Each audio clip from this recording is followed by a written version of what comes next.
she wanna know me. I stay low key, all gas, no breaks, baby, let them hoes sleep. Body on 10, make your girl OD. I get in my way, never out of my lane. Feel like you the one and I'm on one. So what it's gonna be? Baby, squad up, we finna go deep.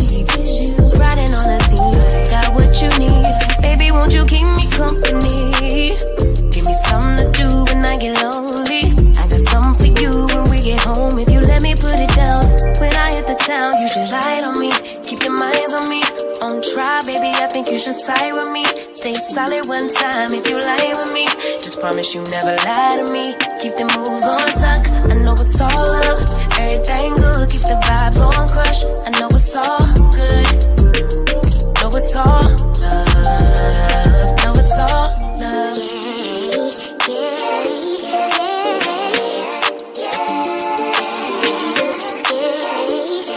I've been feeling like I'm feeling like a man lately. Can't nobody do it like I can daily. Fattest in the lattice in the land. Body turn your nigga to a fanny up, fanny up. I made it where I'm at on my own. Had a couple blocks in the road, but I get to the bag on the low. I be counting stacks while they grow, yeah, you know me. Baby, won't you keep me company? Give me something to do when I get lonely. I got something for you when we get home. If you let me put it down, when I come in town, you should ride on me. Keep your minds on me. On try, baby, I think you should side with me.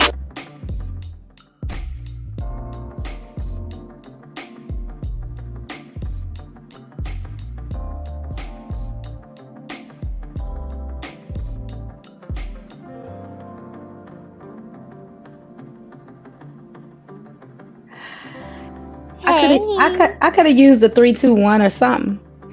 I was like, she's going with it. I like it. I'm over here vibing to the music. Yeah. How are you? I'm well. How are you, Coach K? Good. I'm dressed and ready to bat this conversation around, right? Oh yeah, I'm excited. Yeah, I'm definitely excited. I'm dressed for the topic. We're gonna bat this around, and it's also baseball season for me. Fall baseball. Hey, the people in the chat. Hey. Who do we have? Dusto. Yo, Dust. We love it, my guy. Quincy. Good evening, good people. How are you, Quincy? I hope all is well. She said what she said, and she always say it right. We appreciate you. Thank you for joining the chat. Red lipstick vibe. I'm wearing pink tonight. And I have on my Hope shirt. In support of breast cancer awareness. What's up? The world class, the infamous world class. Thank you for joining the chat. Come on in the building, my people. We're ready to get started with a good convo. Okay, Auntie. Hey, TJ. Hey, TJ. Hello. In the building. Okay, just vibe this whole music thing out. Come on in, Lexi. It is a vibe. It is a vibe. Hello. Come on in, Nikki. Welcome. Family values. Hello, beautiful ladies. Queen. Hey, Lexi. Hello. Nice to meet you, beautiful ladies. Oh, this is Yes, it's good. ladies' night. Uh-oh. Go ahead and drop that beat, Mod. And it's here. All right. So how's everybody feeling tonight? It's been a great start to my week. Yeah. I should have poured wine for this. I got water instead. I'm like, I'm drinking. I got the wrong thing going. I got green tea. I almost fixed me a cup of coffee, and I'm like, you know what? It's too late. Don't do that to yourself. I got my coffee on the counter right now. I'm about to go grab it. not that it keeps me from going to sleep, but I'm like, you know what? I kind of need it. I want it. It'll make me feel real good, but I needed some water too. So. Y'all make me feel bad. I got tequila in my glass. Hey. Oh, yes. Last night it was white Hennessy for me. White Hennessy is what I was sipping. I mean, it was some tasty. Mixed a little sweet tea with it. I know you need water today. Yeah, water today. Trying to make up. So, Coach K, how you feeling? gonna go around the room and test the water, see how everybody doing tonight. I'm good. I'm excited to be here, ready for this conversation with you ladies. How about you, Smiley?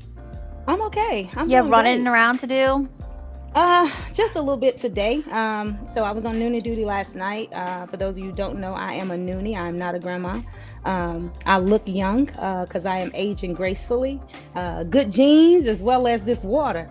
A little red wine here and there, you know. Everything in moderation, okay? That's longevity of life. Everything in moderation. So yeah, we had some dental work to get done today, so I did that, and then we had an event at my university that I work at, so I just went by that, me and my babe, and yeah, You're always now kicking it with you, running beautiful around ladies. and making time for us. Hey, I try to do what I can do. How you doing, Auntie? What's been good? We've been missing you. Well, you know, I have been traveling. Went to see my mama, to spend time with my mama Nice. for her birthday. Turned 73. Went to North Carolina. Had some wonderful times with my mother, and learning a lot about, you know, things. Some of the things I already knew, but you know, hearing about the history of our family, you know, and seeing a lot of beautiful art that my mom has around her house that I had forgotten about, and seeing pictures of us growing up. So it's been a, you know, a good time. And of course, coming back to be on GMA duty and, GMA. So, and to see how much my baby has grown in a little over a week. So you see the TV is behind me mounted now because she was trying to climb on top of it. I'm like, oh, Lord have mercy. I cannot call my daughter and say something happened. So the TV's mounted now. So it's all good. Hey, you got to protect the family. Lexi, what's good with you? Hi, I'm just chilling, enjoying the vibe. A nice, beautiful ladies panel. Everybody's looking cute, adorable. I love it. So thank you for this opportunity. Nice to meet you all. And thank you. You're cutting out just a little bit, Lexi. Is all right. Let me know if it gets any better. All right. Is that better? Yeah, that's clear. Yeah. Well, good. Glad you're here and enjoying the vibe. Nice to meet you, Lexi. I am Queen Smiley _rules. And we love to have beautiful women on the panel sharing our perspectives. Family values, talk to us. How's everything going tonight? Hey ladies, how are y'all? I'm doing well. Just been preparing for the baby. I'm doing a home birth, so just been getting the house clean and stuff like that. But yeah, I'm just excited. So that's all I've been focusing Isn't it soon, right? Yeah, the 22nd, October 22nd is my due Oh, date. nice. When? Are you gonna just let the baby come natural? Yeah, Do you know if it's a boy or girl yet? she's a girl. Beautiful. Nice. That's gonna be I'm so interesting. excited for you. Yeah. Good luck to that. Thank That's a you. blessing. All right. Nikki. She said what she said. Always in the chat, keeping it fire. How are you tonight? All is well. Taking a break from the normal date night karaoke fun with hubby. So Oh, join this sweet. panel of lovely ladies. I'm honored and I appreciate you all. All right. Well, we are glad to have you here. Big Al. Talk to Hello, us, Big Al. hello. How are you? I cannot complain. Well, I could, but it wouldn't make it any better. So I'm just living life, you know, taking it day by day, trying to keep up with all the crazy, Mm-hmm. trying to, you know, keep these bills paid. Okay. Hey, as the world turns, Yes, I'm really happy to be here. I'm so excited. This is such a beautiful panel of ladies, and I'm excited to see what we have in store for tonight. Yeah. Black Man Unfiltered, he always outdo himself, bringing together some beautiful women, always with beautiful minds. We love it here. We enjoy it here. We welcome you to Black Man Unfiltered Network, especially Thank on you. the Ladies Speak. So welcome, ladies, into the room. Welcome to everybody in the chat. I thought I saw Paul Bennett in the chat. Hey, brother, how are you? T. Sean, beautifully animated Speak, Lucky Marie, Dassault, Is that how you pronounce your name? It may be, if anybody know how to pronounce that name. But welcome, my good people. We're gonna dive right in. We're gonna dive right into the topic of the night. Who are you? That's the question, and what posed this conversation as we enter.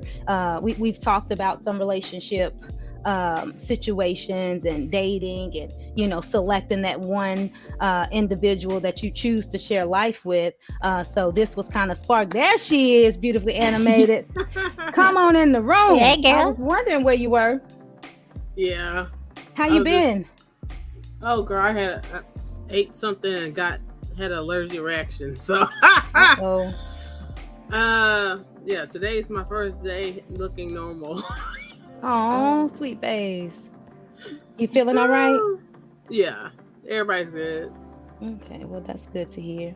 That's good to hear. So, family values. What kind of home birth are you doing? The water? Yeah, I have a pool. I just got it today. Okay, tell me how it goes, girl. Okay, I will. That's gonna be nice. Are you gonna be putting any of it on your platform? Are you gonna share some with us? We'll see. I'm going to record some, but I don't know. It depends on how editing goes, but we'll see. Yeah. For me, it depends on how bad I do. Yeah. If I look like a champ, I'll put that out there. Right. I've been trying to do the last 3 babies. I'm like, oh, we're gonna do a vlog, and I'm like, get that camera out my face. Never mind. I don't forget it. Don't touch we'll me. wish you a safe and pleasant and easy and quick labor and delivery. Thank Very you. much so. I receive it. Amen. Very much so. Very much so. Good evening, Von Bryant. Shout out to Sir Hell Speaks. Welcome. All hail, Sir Hell. Always coming to drop jewels. Thank you so much. He says, lovely ladies, much respect, and here for a great conversation, and that we do plan to have a great conversation. Ma, what we got for Sir Hell with this wonderful $9.99 super chat? Oh, you know what? We probably don't even have anything classy, ladies. We're gonna have to come up with something, Coach K, because if Black Man jump in this behind the scenes and get to dropping that stuff he do, yeah, we need some of that. We need some. I know. We need to find somebody Reeboking or something, because we cannot take the Mandrell 2-step or Black David or Mandrell.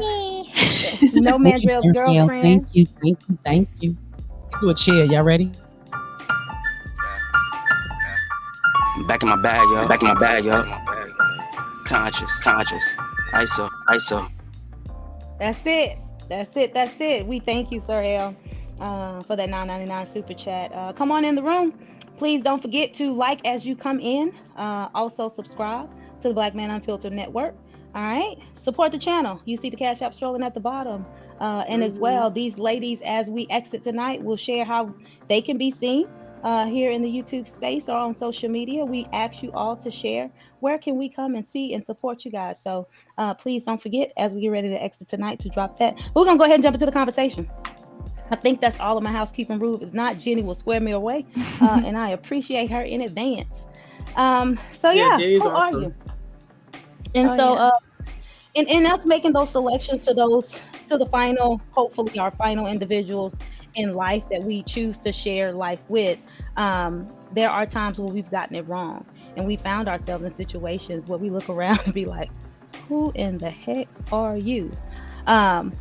And where did you come from? So pretty much code switching in relationships. When you think you've met someone and then they're one way, and it's almost like a Lifetime movie, and it's totally something different, right? You get the guy, we've seen the movie on Lifetime, he's so sweet. The woman brings him home, he's like, oh my God, I want y'all to meet my daughter. So nice here, he's so great. And then the moment everybody go to sleep at night, he dig into a file cabinet and gunning people down. Like, who in the heck are you, and what did I sign up for?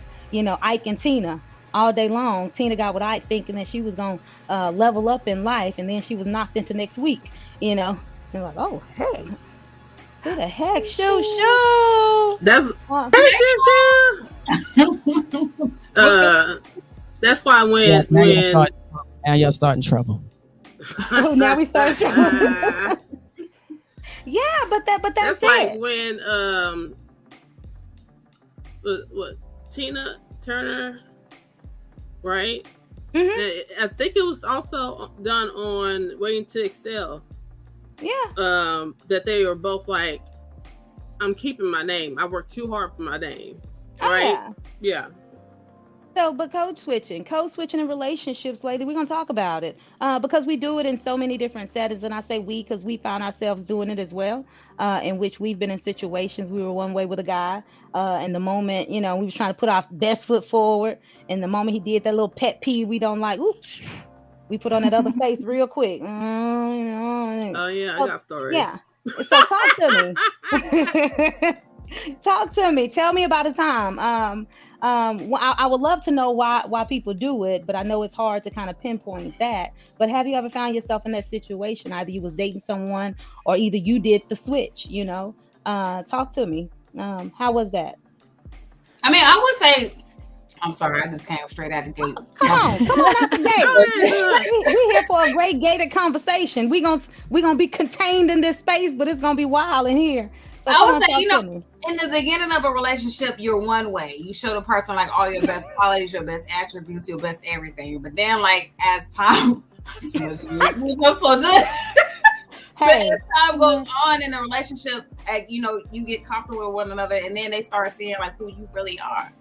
They see you when you're angry. They see you like what your pet peeves are, what gets on your nerves, or like, when you had a long, hard day and then you come home and just anything sets you off because as a result of the long, hard day you've had, like they get to see all the other sides of yourself, or sometimes you do have some people who will play one way, the real people in, and then like once they got them, it's like, hey, hi, gotcha, you know what I mean?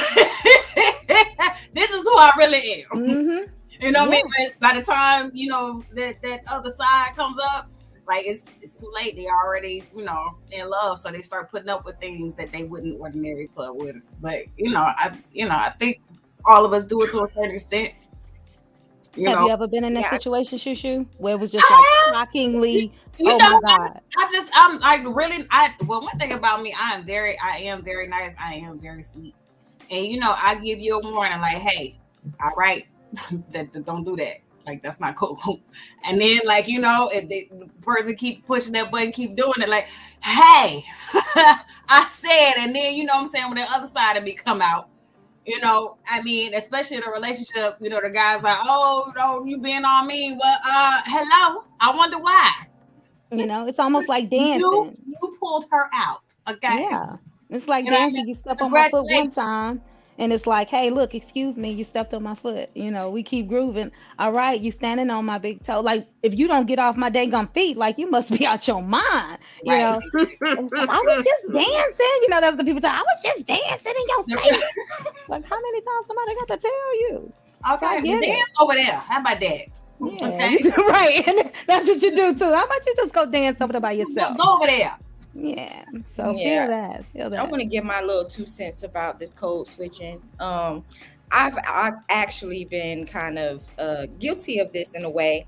Like she said, we all kind of do it because we get comfortable, especially when you just think you got it. You got the man. Or especially when you get married, you like, I got the ring. You not going nowhere. And then you lose that competitive spirit that you had when you met him. And so at that point, he's like, what? Like, where's the girl that I met? Like, you're boring. You don't talk to me. You ain't put on no different t-shirt in 4 days. You ain't brushed your hair. I came home, you ain't brushed your teeth yet. And you be like, okay, all right. Let me get it together. Let me get myself back together, because I have gotten lazy. I've gotten comfortable because I got you. But it's definitely something. We don't even realize we're doing it either, or we've gotten complacent. Yeah, we'll get complacent, and the butterflies isn't quite there anymore. So it's just like your roommates. And I think this happens to a lot of people, but I think it's very dangerous, and we got to be aware of those things, and be intentional about not allowing yourself to get that comfortable. Right. I Auntie? definitely, I'm sorry, I definitely do it because I'm single. I've never been married. I have no kids. And so when somebody just does something, I'm out. I'm out. Like if you're wearing white socks with dark shoes, I'm out. I'm on, like I'm just out. Like Yeah, that is. Yeah. I'm like,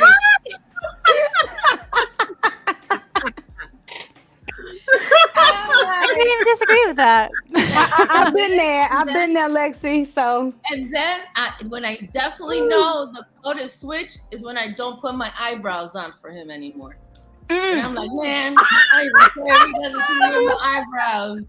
I don't even care. That's when it's serious. You don't deserve these brows. You don't That's a deserve great my opinion, dude. I'm like, yo, like I need to get him. I even give up my eyebrows. Like I switched the whole code.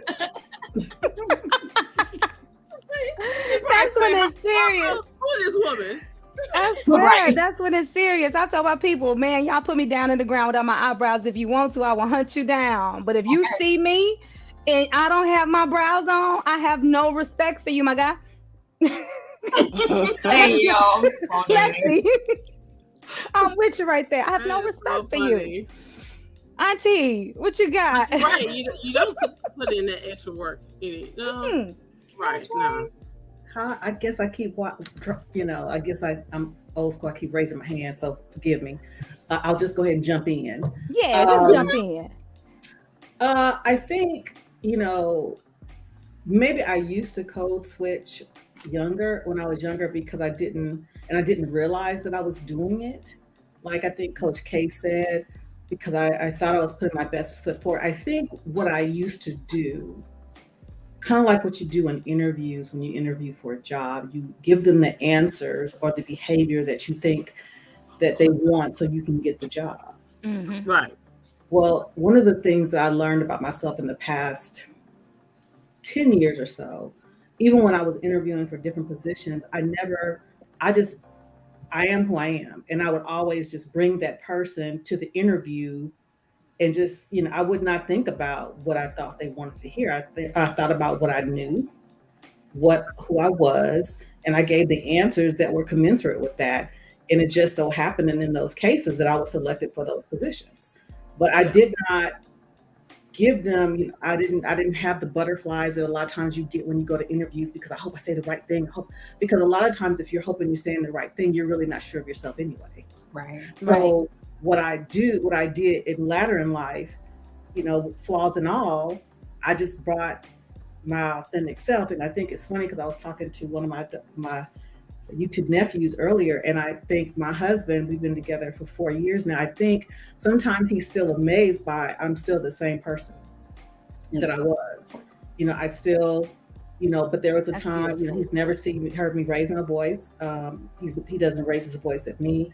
I'm the same person. I still do the same thing. And maybe it's because, again, 50 plus years, I think I should hopefully know who I am right by now and not try to give them the answers or the behavior I think they want.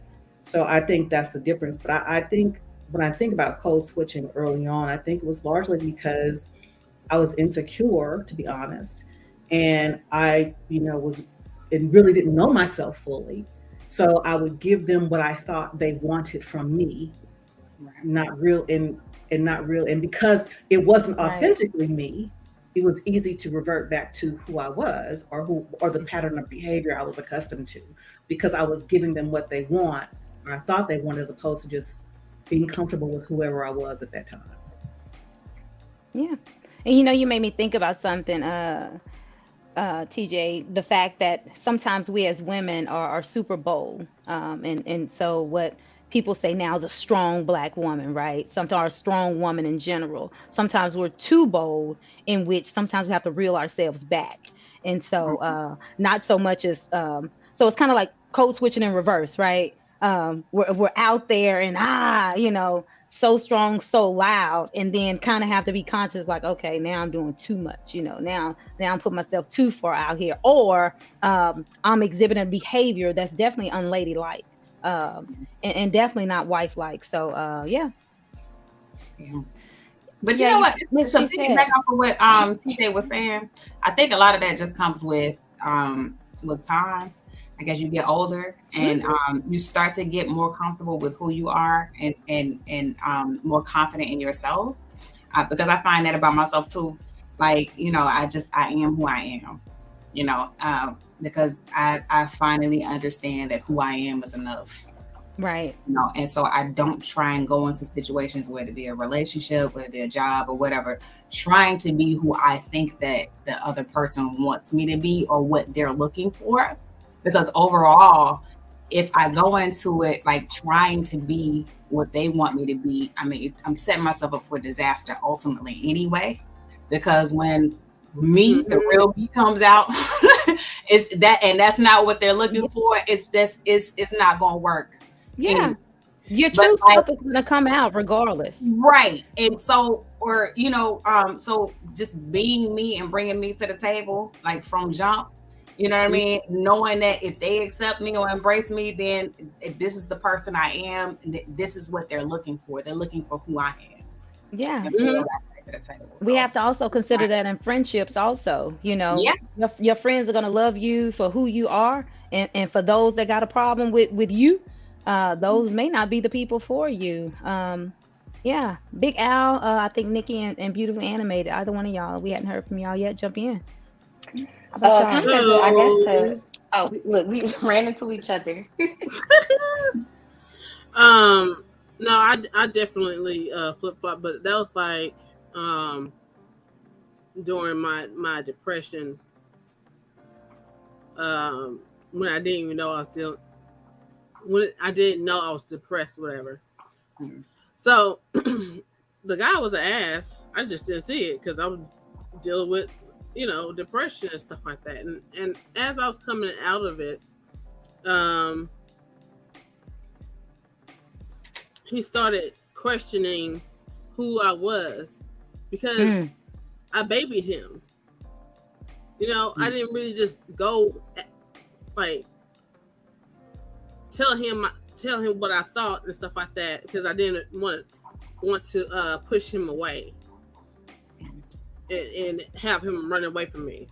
And then when I was coming out of my depression and stuff, the incident that happened that was like, I'm not dealing with this dude, is that I was taking him somewhere and he was talking about his daughter, the daughter that I knew of.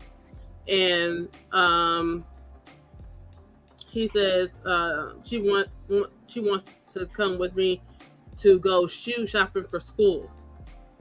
And I'm just like, okay, what's the problem? Like, if she wants to go with you to go shoe shopping. He's like, I'm the adult. You know, I'm the parent. Is what I say. It you know, her so feelings don't matter and stuff like that, right? So hold on. I'm talking to him. I'm like, well, when I visit my dad, he takes me shopping with him. It's not even about the shopping. It's our father-daughter time. Because it's just me and him. You know what I'm saying? And so he couldn't understand that. He couldn't grasp that. I'm just like, okay. So who code switched, you or him in that situation? No, me. Because I was no longer the depressed. Oh, I see. You was no longer the soft baby and you were the strong, beautifully animated. I get it. Okay. Right. Okay. And then he was like, who do you have in your ear? You got your parents in your ear. You got your sister in your ear and stuff like that. That's why you're talking to me like this. I was like, nope, this is me. that goes back to what Auntie and Shushu said. Once you start learning who you are, that's, you know, as you become who you are as an individual, your true self will show, and the people that's for you will be for you. And those who are not, it's time to move on. What you got, Big Al? Nikki? So yeah, I guess kind of to piggyback a little bit off what everybody said. I feel like when I can only speak for myself, but when I was a kid, I said whatever I wanted to, whatever I thought. Whoever I had to question, I did. And I was always at one point or another, eventually ended up getting censored, you know, stay out of their business, stop asking so many questions. That's not ladylike. I was so rough outside. I used to scratch my legs all the way up. My grandma rubbing toothpaste and baking soda on my knees. These black knees, you should be ashamed of yourself. Like, it started feeling like everything that I was doing was incorrect. And I feel like I grew up where the goal was, if you're a woman, you grow up, you get married, you have kids. You need to prepare yourself to be a wife. And the things that I was doing naturally were not preparing me to be a wife and the women in my life's perspective. And that was not very good for me at all, because as I grew into adulthood, I realized that I really didn't know who I was. I didn't know who I was. I didn't know what I wanted, because everything had been told to me. Mm-hmm. And so I'm dating these people and I'm playing Sally Homemaker. And in my head, I'm like, I don't want to be a housewife. I cannot see myself doing this for the next 40, 50 years. I'm tired of you talking to me crazy. I got a smart mouth too. Like, we should be able, if we can't have a conversation and you make me feel like what I have to say is valuable, I shouldn't be with you just because, you're a man and you may or may not marry me one day. Like, so what? So a lot of the relationships, like, I remember one time I ended up having a conversation with one of my exes and I'm like, you know what? I thought I could do this. I can't do this. I'm like, I'm willing to grow with you, but I don't feel like we're growing anywhere. And I don't think that this is beneficial anymore. And I should have left a long time ago. But in my head, I'm like, I can see it through. And it wasn't, beneficial for me. And I feel like I ended up with a lot of partners that did not like me because they didn't even know me. I was whoever they told me to be or whatever they wanted me to be. And so I'm at a point now where I'm just like, every uncomfortable conversation, every single thing, that bothers me, I'm talking to you about it because I want you to know exactly how I feel, and I want to see what you do with that information, because that lets me know, how you value me, how you respect me. Right. And, I can only give you the real me, because at the end of the day, no matter how hard I try to hide her, sis is going to come out, and she's going to come out swinging, like, eventually, because you get to a breaking point, eventually. So I definitely have been on both sides of the code switching, but I definitely have to take my ownership and I play my part. But I don't play my part no more. No more. Oh yeah. Yeah, that's good stuff. So big ups to you, Big Al, for doing just that. Sometimes we have to have those conversations, and they're tough. And like we mentioned earlier, we've all been there on that side where we were, one way, wanting to be, accepted, wanting to be liked, wanting to be chosen. But then as we age gracefully, as we become the women and the queens we were designed to be, we look ourselves in the mirror with a smile on our face and be like, girl, you know what? I love me some you. Your fine tail. Okay. Yeah. Love me some you. Sometimes you change character without even knowing it, though. Yeah. Oh my goodness. That's what Coach K mentioned that earlier. Yeah, we don't realize it. Nikki, you were about to say something? Huh? Nikki was about to say something. We hadn't heard from Nikki yet. Beautiful animated. Yeah. Let me just say, growing up New York, early 80s, was pretty transparent. I was courting from elementary school, so I was in it to win it. I'm looking for this husband even early, even the little boyfriend girlfriend things. But from the beginning, it's like, this is what I like and this is what I don't like. Out, like you said, I can only take but so much, and especially if I put it on the table up front, because even though I grew up in a very masculine environment with a lot of brothers, I carried that tomboy exterior, but I still was an extremely feminine woman, kind and nurturing, intuitive, and liked intimacy. You were an early tomboy. I liked boys. Yes, I liked boys very early, and I was kind to them even back then. So, the code switch up, I would say, I've been with my husband 25 years. We've been married 17. So meeting him at 20, quite masculine, all girl, all feminine, fully heterosexual, but like I said, growing up in a masculine environment, my exterior was very tomboy. So the switch up years later, being more girly, wearing more girly clothes, shoes, and tighter clothes, things like that. And it's more for him. It's not to get attention from men out in the street, which I really don't get, and I appreciate that. Thank you, fellas. Y'all must see the married glow. So during pregnancies, absolutely, I think I would say I code switched up a little bit, unbeknownst to me, really out of my control to a degree, but knowing, paying attention to him as much, knowing that I needed to pull into him and pull away from the babies a little bit because I'd give so much that I would stop giving to him. So checking myself was very important throughout those times because I didn't want to lose him. And I would say that was one of the best things his grandmother ever told me is when this baby, the first baby, when this baby is born, don't forget about him.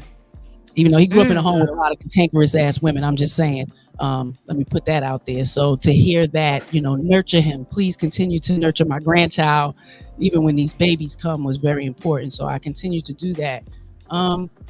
And again, just the code switch up was, coming into my ladyhood, being comfortable in high heels and things like that, because that was very uncomfortable for me. And it didn't happen for me till 40. So, he got a whole nother woman. So I would say that's a plus, to switch from that, tomboy exterior to being more comfortable in, being sexy, with him. So that was my code switch up. That was beautiful. Yeah. Congratulations on that. Congratulations to him and to the both of y'all and the success of y'all marriage. Because sometimes we have to do that. We do have to tap into our men. So Auntie, before you lose it, I don't want you to lose it. Go ahead. Well, yeah, I'll forget. I think with the code switching early on, I think particularly after going on active duty, I definitely did a lot of code switching there because, as you talked about, in the posture of being a military officer, there's no room for softness. So I think a lot of times not being able to turn it off, to switch to something more demure, did not help me.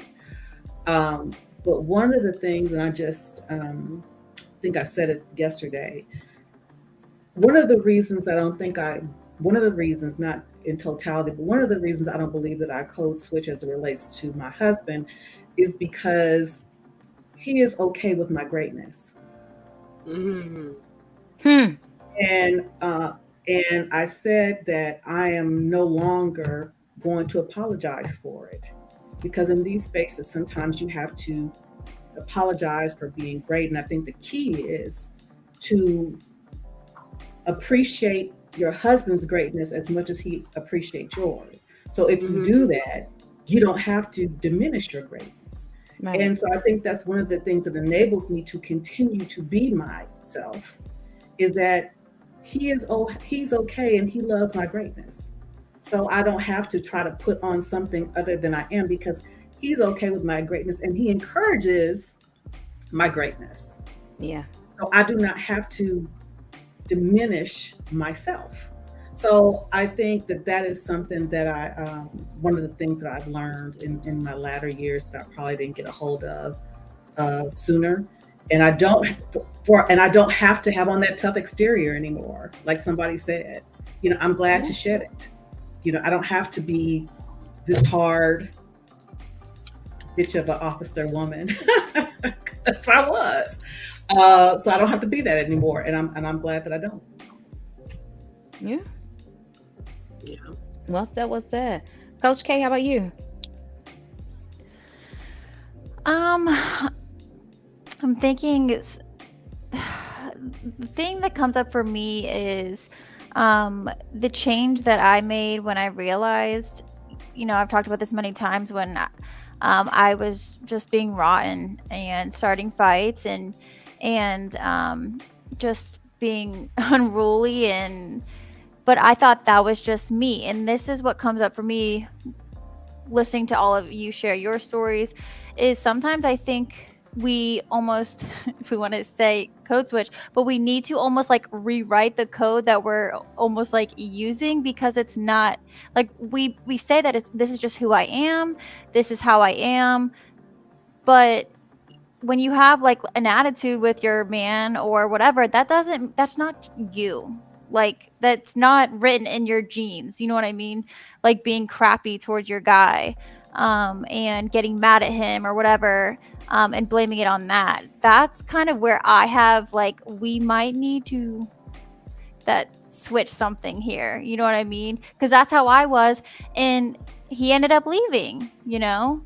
And our relationship has been so much more peaceful ever since. I took a look in the mirror and was like, yeah, you got to change. Yeah. And that's all it took. Mrs. She just said it. Defense mechanism. Oftentimes we are that way because we're fearful. We're fearful of a lot of things. People realizing who we are, because sometimes we're insecure, and then also failing, to lose that individual, fail in that relationship. So we exhibit some additional behaviors that may not be so fruitful when we're pretty much switching up. I was trying to think of a good time where I myself code switch, but I'm like most of y'all, it was, hey, I'll put my best foot forward, but my best foot forward is who I am.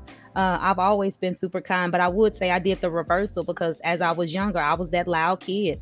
I was that loud tomboy, had so much attitude. It was a fool. And so I didn't mind saying whatever was on my mind, regardless of who it was to. The only person I didn't say it to was my mom and my dad, because I know yeah. My mama had a pinch out this world, but very seldom would she lay hands on me. But she got me one time because I pushed her to that limit. But I was always that kid, and so that strained a lot of my relationships coming up. And so once I truly got a hold to myself and checked myself, like, girl, at some point you're gonna have to slow your roll to be successful. And that's what I did. And so I used those loud parts of me as strengths, where I needed them to be strengths in the military. But then I also was able to manage my conversation to better relationships with my family and my friends and things like that. So that was the switch for me. And I realized that was my balance too. And so since then, I think it was Lexi said, I've been by myself. One time I dated a guy and he invited me over for dinner and his house smelled like breath. I was like, yeah, no, that's a no. I'm sorry. Breath, girl.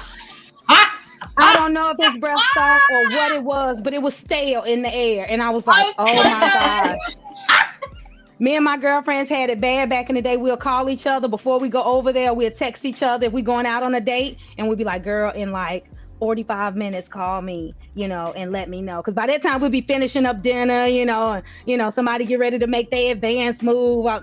Just in the nick of time, I'm like, girl, call me if everything. Surprise, motherfucker.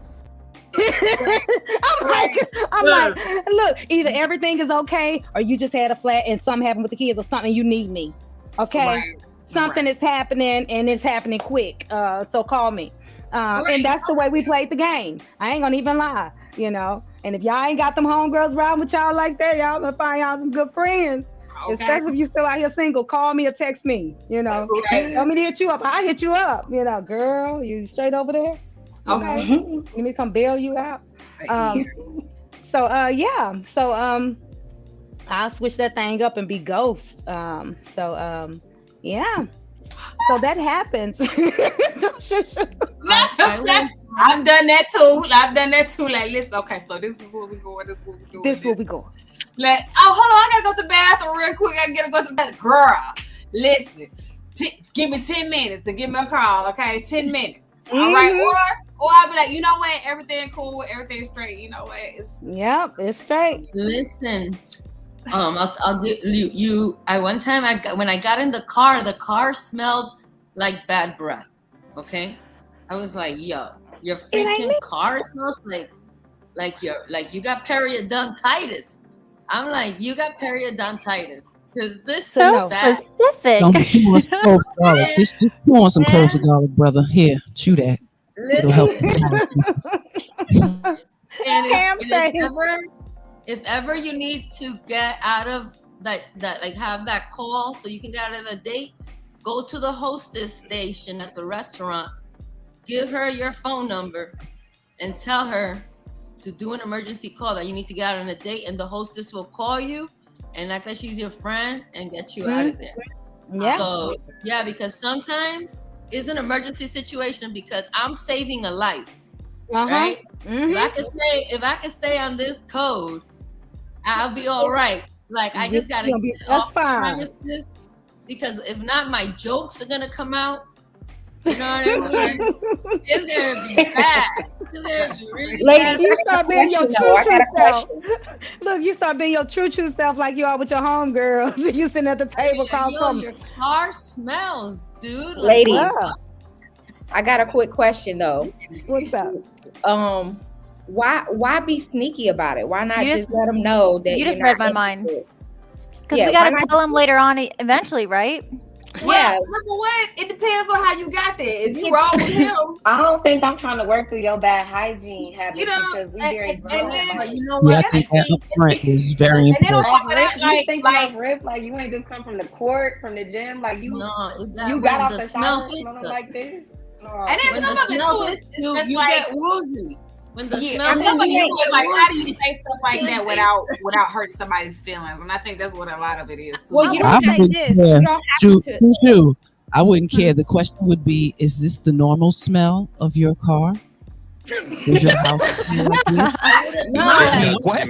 Wait a minute. I damn near fell out my chair.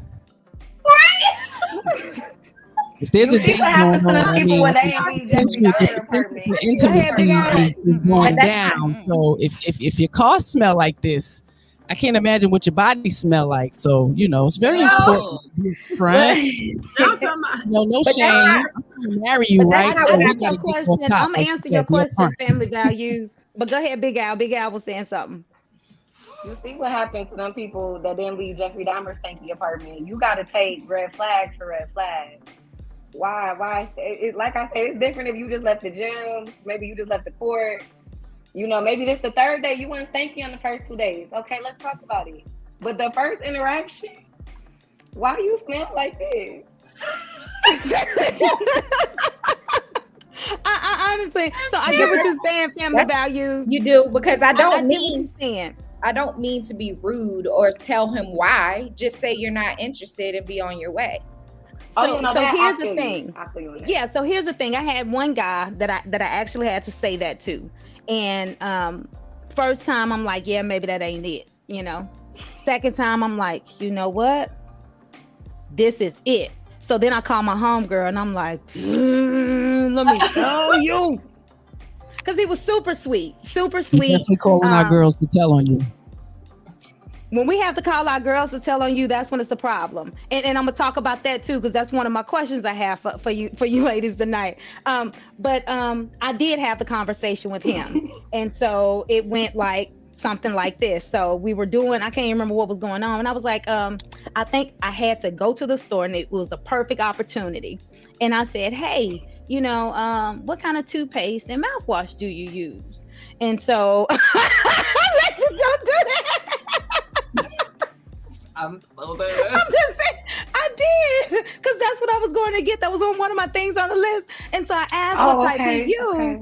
Right. So I asked what type he used, and he was like, oh, just some random. And I was like, yeah.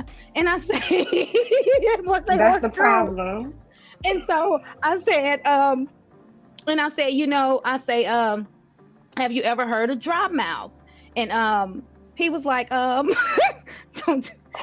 And so we had the conversation about dry mouth. And I said, when last time you went to the dentist? And the joker's like, I really don't know. I say, so you don't go get your annual checkup? And this person worked for like the city. And so, of course, city, state, local government, all of them have good benefits. And I said, man, you're not taking advantage of your benefits. I was like, bruh, I said, if I was you, I'll schedule my 6 months cleaning every 6 months. I'll schedule XYZ every 6 months. And I said, because I know his benefits package. I work in human resources, okay? He needs I feel like your brain stinks. He needs wife. That's all it is. Men don't. That's what he needed, but I just couldn't be that. Yeah, I couldn't be that. And then I get it. No. Yeah, so we had that conversation and end up buying him some stuff, because we were at the store and he left the stuff in my house. So No. yeah, we didn't make it any further. You know what? I can say this. Luckily, I haven't been on a date with a guy who's had like a hygiene problem. Thank God. Yeah. If You're right, Mel, brush that tongue. Because I had out with a guy that's just, you can tell it's not working. It's just like, I don't go on 2-3 dates if I know, like, from the first date, from the jump, like, yeah, this ain't going nowhere. This ain't about now. I'll be like, you know what? This is real. This is nice. Like, yeah, no. You just know, yeah. Yeah, regardless, I feel like you shouldn't ghost people. You can say bye. But I will say this: I make sure I'm at where I need to be though first before I be like, yeah. So never call me again. Just at least make sure I get home. Like, yeah. So yeah, no. World class. I see you again. Yeah, no, you really can't. But I had to do that. Like I had to wait. He reached out to me like, what happened? And I was a hygienist for 10 years. And I'm like, damn, I gotta let this guy know that he needs to get periodontics. He needs to get a deep cleaning. He needs to check his digestive system. I had to like, listen, I don't want to be rude, but I was a hygienist for 10 years. You have halitosis. That's the medical term for it. And I think you have a digestive problem because it's concentrated in the car.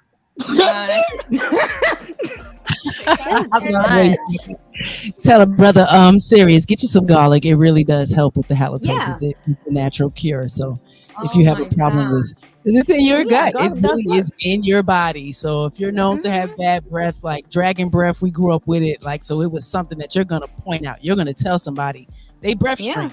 I grew up in that era. I don't know what this era is now, but where I came from, here, you need a piece of gum. We carry Tic Tacs. Some gum. It be like, you're not kissing on me with your bad breath. I'm sorry. There you go. Always keep something in your car, in your pocket, or something if you think so fellas, somebody. Your lady code switched on you. That could be the problem. It could be a hygiene problem. Same thing, women. Because I know women don't like to talk about it, but some women got halitosis of the cuckoo. And so you're running around here and your yeast is off. And here, okay, Auntie, your yeast is off, and ain't nobody told you nothing. True. Ain't nobody told you nothing. Okay, sis. Ladies don't want to hear that from their man. And then you don't want to hear that from that man, and you don't want to hear it from your friend girl. Sit around with telling people the truth about stuff like that, and that's a problem. We don't want to hear. Yeah, and we don't want to hear the truth ourselves.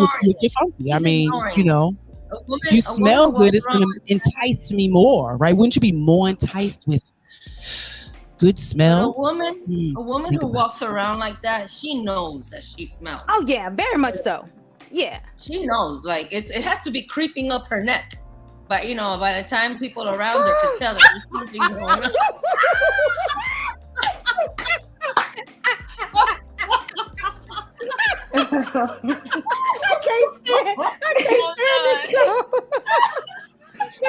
I'm sorry. Did you say around her name?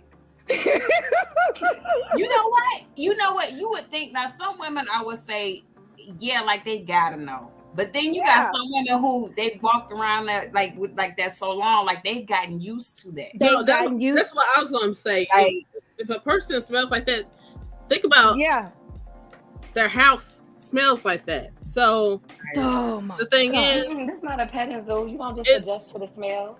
It's not a fix that. No, but they do. They do get used to that smell or whatever. What nose blind?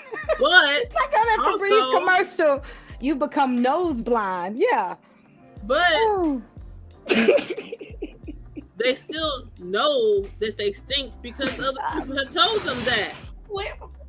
Like, no, but some people hadn't. I worked at a job, right? And it was this big girl, rolls on top of rolls on top of rolls on top of rolls. Oh no. And she wouldn't properly wash, right? And so whenever there was a complaint about her, the next night you wouldn't smell her. So you had that for so she knew at a minimum one night, at a maximum 3 nights that you wouldn't smell her, and then she would go back to her old place. I bet she had a bunch of washing men up. that code switched on her. Yeah, they were She was digging washing her up every until they. 3 to 5 She was business days. married. Oh Jesus! No, the whole house is tainted. It's all right. We done. It's nasty. It's so nasty. Imagine her husband walking in the bathroom behind her. Yeah, we're moving on. I'm sorry, Auntie. We got off subject on that, and that was my bad because I just wanted to point out that women code switch, because of stuff, but men also code switch because we women have problems too. And so I just wanted to. That was just a disclaimer to the women. Take care of yourself. Don't just be out here talking about men and the things that they got going on. Let's take care of our business too. So I was just only saying that to say that. Coach K, take it away. I'm gonna take a time out. I mean, are we gonna go on to the friends stuff? Yeah, go for it. Okay. Yeah, go for it. So something that came up I was thinking about was how, let's be honest, ladies, when we're around our friends and we talk about our man, sometimes we can just talk trash about him, like, then it's just a fest of all of us talking shit about our guys. But then, first of all, that's not good, but I'm just going to let, all of you guys comment on this. But what do you guys think? Have you noticed that you do that where you have so many good things to say, but then it's so easy for us to want to fit in with, the trash talk, and then we just start saying, oh yeah, my guy does this, or you just want to vent, which usually isn't helpful either. So pretty much code switching with our friend girls. We're one way with our mate, and then we pretty much get with our friend girls, and we a whole lot of something else, right? Mm-hmm. I know. Oh yeah, acting like something else too. Yeah. Yeah. So I can see that in friendships, because here's what women do sometimes. We put added, unnecessary stress, I would call it, on our relationships because we're with a guy. That guy treats us super sweet, super nice, but there's a couple things that we don't like. And when we get with our friend girls, what do? Oh my gosh, girl, I can't stand XYZ. Girl, he did blah, blah this, blah, blah that. But we're not sharing all the positivity that's pouring within that relationship and that's, flowing through that relationship. All we're doing is saying, girl, and I remember, oh my gosh, and she, yeah, girl, mine did XYZ for real, because mine did, and I ain't playing that, because I'm going to do X, Y, and Z. I wish he would. And we're all of that with our friends. And so every time we get in those friend circles, guess what we do?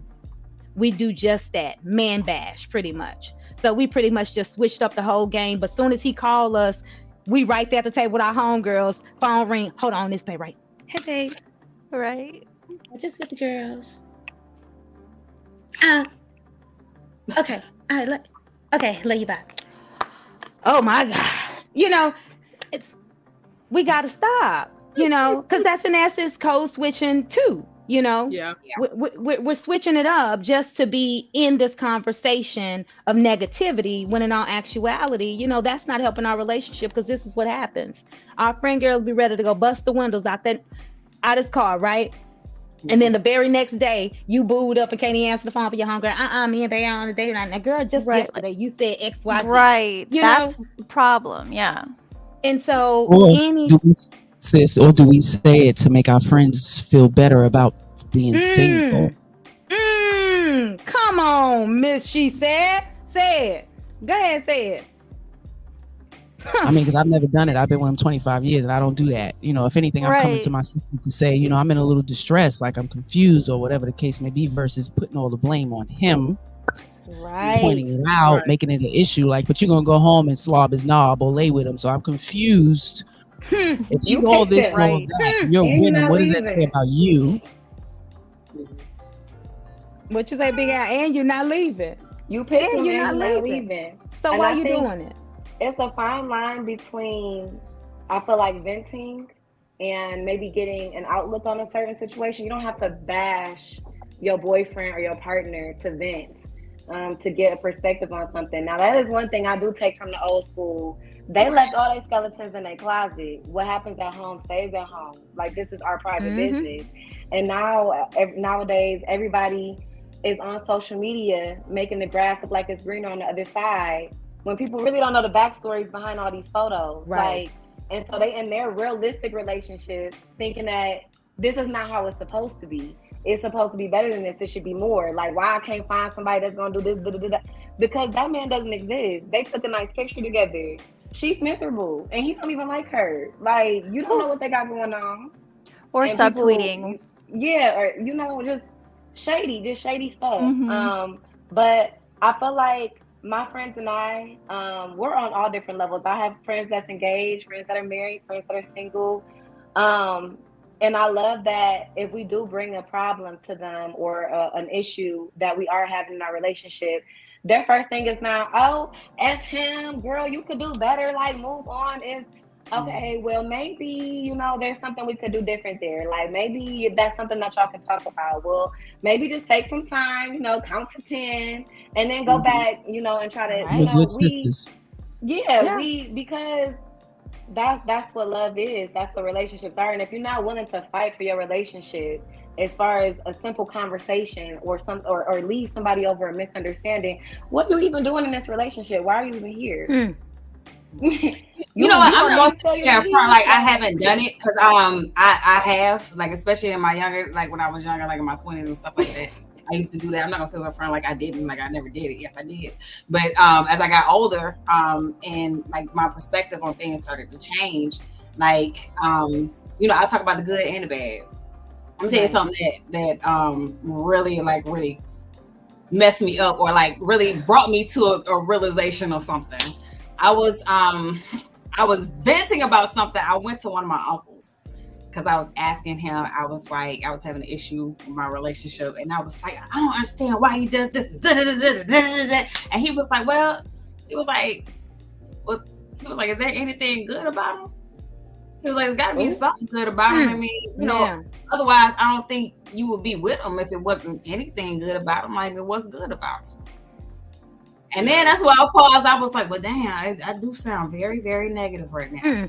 I was like, well, damn, all I'm saying is just a whole bunch of negative stuff. And it really did, change my perspective of things.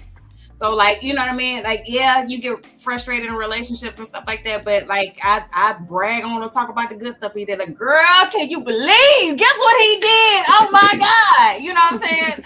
I call my mama, Mom, guess what? Oh, my God. You know what I'm saying? So, it's a balance. And then on top of that, like, I don't bash my relationships either. Anymore. I'm more aware of, like, if there's something that I'm frustrated with or issue I have. Number one, what I started doing was I seek advice from a man, specifically a man who doesn't have a sexual interest in me. Because that right matters. There, it matters too. You know what I mean? It sways like what he tells you. And then I don't make it sound like he's the guy I don't with is a horrible person. It's just like, okay, well, so this is my issue. This is what's going on. Am I tripping? You know what I mean? And that's my thing. Am I tripping, or is this something I should be tripping about? Or, is this really an issue, but I'm just making too much of a big deal about it? So, like, I just changed my perspective about it. You know what I mean? Or in how I project things. And real quick before you go, beautifully animated, I see y'all hitting up the chat, and it is fine because I'm liking the conversation that's going on in the chat as well. While you in there, go ahead and hit that like and subscribe. Also hit that cash app. You see it scrolling at the bottom of the screen. Shout out to Black Man Unfiltered Network for bringing this conversation forward. We thank you, brother. Go ahead, beautifully animated. I forgot what I said. I should have told you to hold it. Oh, crap.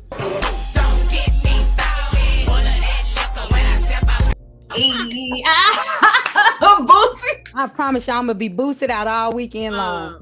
Okay. No, it's like I've been in situations where I've been single for so damn long. It's crazy. What we gonna do about it? What we gonna do about it? We'll talk about that in the back chat. Go ahead though. I'm sorry. But I would talk to my sister about the problems, but it wasn't too much of a he say she say situation. This is during time where we were really close, like hung out together kind of close. You know what I'm saying? We could call each other on the phone, whatever, but we were hanging out so much. And so I would see the shit that he would do, and I would see the shit she would do. It's like, I don't understand why y'all playing these goddamn games. Because, you know, all you're doing is trying to piss each other off. It's like, what? Okay. It's like, why? Either fix your problem or leave each other alone. You know what I'm saying? Because what I was seeing is stuff that I would never deal with. Now with my temper. Yeah, I know. For me, I'm with Shushu. I can see back in the day where I've done it, but I know I did it when I knew the relationship was over with, and so I was bringing everything that he. And the time he went in the bathroom and he flushed the toilet, but he half flushed it. Right. Yeah, he put it down. You know how I feel about that. Like, it sounded like it went clockwise and not counterclockwise. You know, I was just finding any and every. That's when I would share with my friend girls, and it was crazy because I've been married and I'm divorced, and my mom them thought we had the most beautiful relationship going, right? We were going to church, we had the family, we doing all these things together, you know, all this. Everybody thought it was a beautiful and amazing relationship because, like Big Al said, my mom and dad were married. All the while I was a young, you know, kid. They divorced when I was a teenager, but I had already saw what that marriage and that union looked like, right? So I didn't share, you know, I didn't go to my friend girls, I didn't go to my sisters, I didn't go tell nobody. And it was at that point when I decided for myself, you know what, this is just not working. I went to my mom's job in the middle of the night because she was working overnight, and I poured it all out, and I'm on the table slobbing, crying, Mom. All these things that have happened. And she was like, girl, tell you what, only you know when you're tired. And to this day, I still love my mama for giving me that advice. Only you know when you're tired, right? Because what I didn't want to do is go to anybody to go say, hey, you know, XYZ, and still keep going back, you know, because Big Al mentioned that earlier. I'm going to be there. I plan to be there with my husband. So why keep going to tell somebody something when I knew I was going to go back? And so when I decided it was over, that's when I did my massive dump. And I walked away. And then in the dating phases after that, it was, you know, and I had long-term relationships after that. But once I was done, that's when I hit my homegirls up and be like, girl, XYZ. Now to the point in communication is super key to me in a relationship, especially having crucial conversations. And there's a book out there called Crucial Conversations. And I've read that in HR. I've done the training and all of that. It's very important. And even in counseling, before I even hit that book, to go to somebody, if you're having trouble with them, to say, hey, look, I feel like this when you do this, and keeping it very specific to what makes you feel a certain type of way, how you feel that way, and then how can y'all get past that? Because you have to bring the conversation full circle. So yeah, I've done it, but I must say, to my sisters who are truly in my circle, we really have candid conversations, and we're really good friends to where we hold each other accountable. And so now, and even the guy I'm dating now, he's talked to one of my best friends on the phone, and it was more so of a, hey, we're in a three-way conversation. It was like, all right, okay, so what ownership do you have, you know, in this conversation, or how does this make you feel? Okay, so what does this sound like? And we all were going batting it around, you know, making each other, okay, well, think about this, and holding each other accountable in the conversation, even when we were joking and being, you know, saying real outlandish stuff. All right, so since you said that, all right, let's talk about this then. And so I love having those people in my circle that make me accountable. So when I call my friend girl and be like, girl, let me tell you, I was getting ready to say, or I got ready to do, or I was thinking about doing. Okay, so what's the backstory? Okay, so what did you do? All right, so you might want to consider these things before you move forward, and you might not want to do that, you know? So we do that to each other, and even text each other real quick with sounding boards. I was getting ready to text this. I got one that's real bad. Her and her husband will go back and forth real bad. And she'll say, hey, I was going to text this, but I'm going to send this to you, and now I'm deleting it. Okay, fine. You done got it off your chest. Now go. I ain't going to say what I told her to go do to her husband, but yeah, go enjoy your husband now. In so many words, because that matters. Okay. Yeah. Because all those hurt feelings are sometimes temporary, but definitely talk them out and move forward and choose to together within those relationships. So yeah. Well, I like to say a little something. As a married woman, I've learned, and I think it's very important that we don't have these conversations with people outside of your marriage. If there's an issue, you talk to it. You talk through it with your man, and all the complaining and all of those things. It's not going to do you any good, and it's not going to do your marriage any good. It may feel good because you're letting off steam, but in reality, wives, we are the reflection of our husbands. The way that people are going to judge him and respect him is based off of the things that you say, the things that you do, and the way that you move. So I think it's especially if, like, I forgot who said, oh yeah, it was you, Smiley, that you waited until it was over. You waited until, okay, I just can't, I'm not gonna stay. And I think at those times I can understand saying, okay, fine, F it, I'm gonna say what I gotta say because I need to get this off my chest. But if you know you're going back, I don't think you should be talking to anybody, your closest friends, your mama, unless you've talked to him and said, we need to go get counseling, or do you mind if I speak to somebody about our issues because I'm having a hard time and I need to talk to somebody. I think he should be involved in that decision. Because, like I said, it could really harm his image. It can harm your future with him. And I just think it's important that we just, try to handle those things in the house. I've always learned what happens in the home stays in the home. And of course, abuse and all those other things are different. But when it comes to issues that that you could possibly get past, one thing that I used to always do, I'm like, okay, if my man died tomorrow, would I be okay with that? Would I be okay walking away knowing that I said this about him to this so-and-so person and he's gone? It's like, it's one of those things like, is it really worth it? Is it that detrimental that I have to talk about it? Because if you really have to talk to him. And that's that unnecessary stress that I mentioned earlier. Because what you do when you go take that outside of your relationship, guess what your friend girls are looking for from that point on? They're looking for that negativity.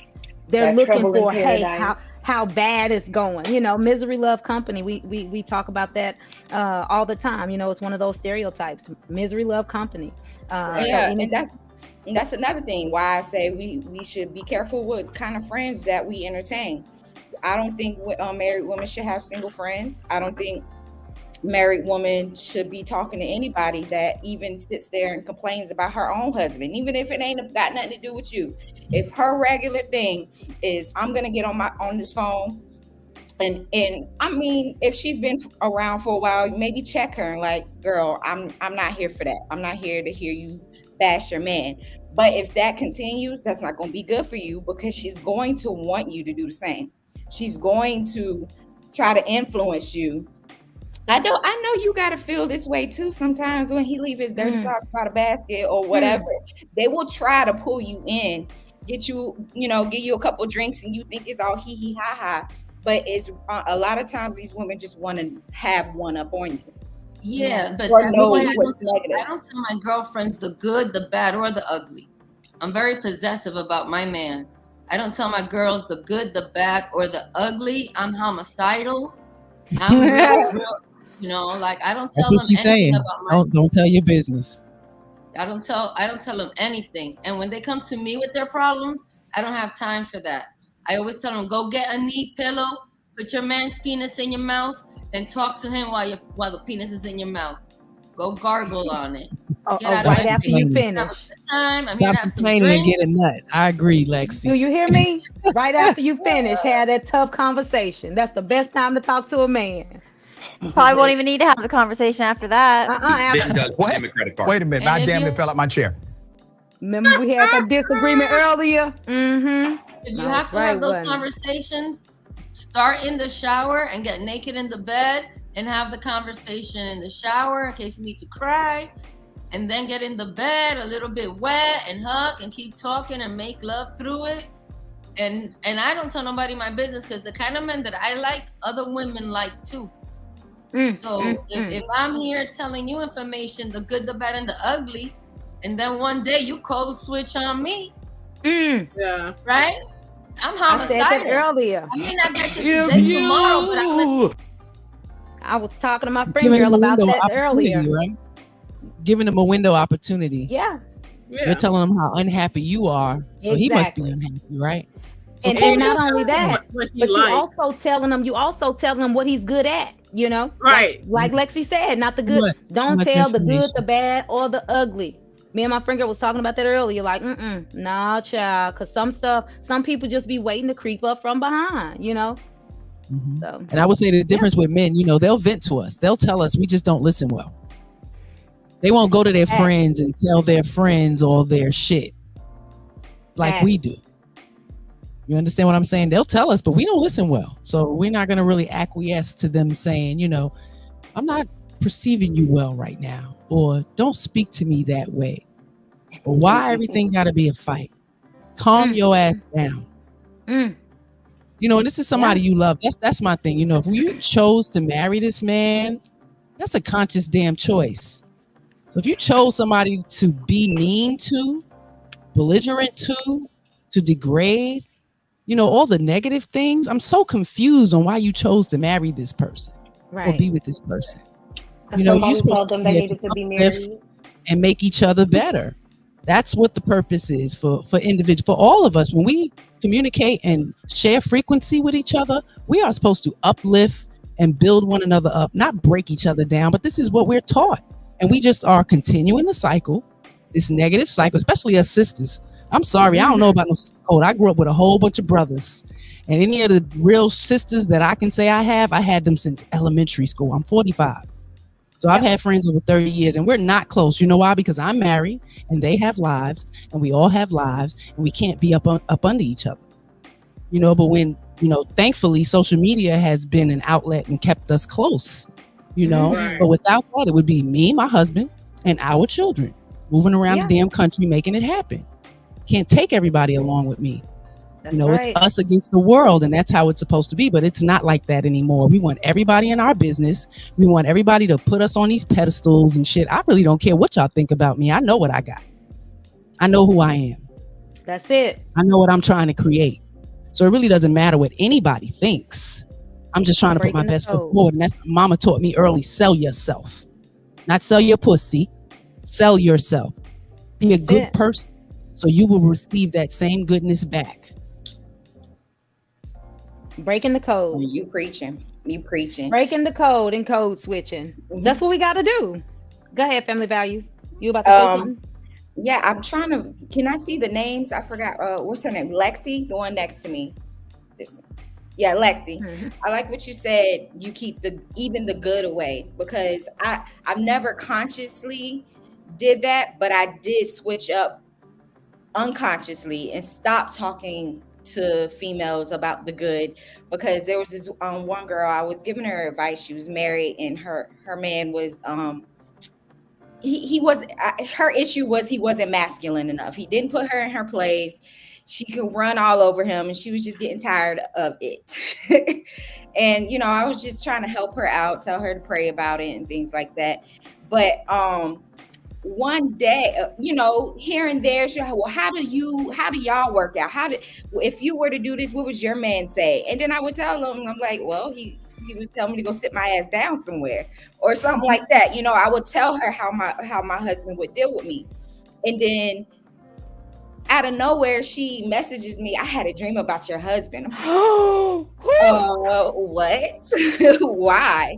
She's like, I don't know. He was just there, and it wasn't a sexual dream, but why are you dreaming about my husband? You don't talk to him. You don't see him. You're not friends with him. I talk too much. That's why. So I would do an exorcism. I ain't even mad. Somebody else gonna think he fine too. I would do an exorcism on her. I would make her head spin on her head around. Oh God! I was about to say, what would Lexi do? I want Auntie thoughts on this. I need to exercise you. You a demon. I'm not the one to talk like that to, because I will get the homicidal tendencies coming to the surface, and then I have to move out of town to save a life. Come on, Shooty. Community service. No way. That's disrespectful, family values. That's disrespectful to the max. Oh, we didn't have sex in my dream. My mind, you did everything with my man already in real life. Okay? Go on, Lex. Go on, Lex. Shoot up. Something I was thinking of. Even in the dreams. Yo, that's crazy. That's crazy. And she told you about it.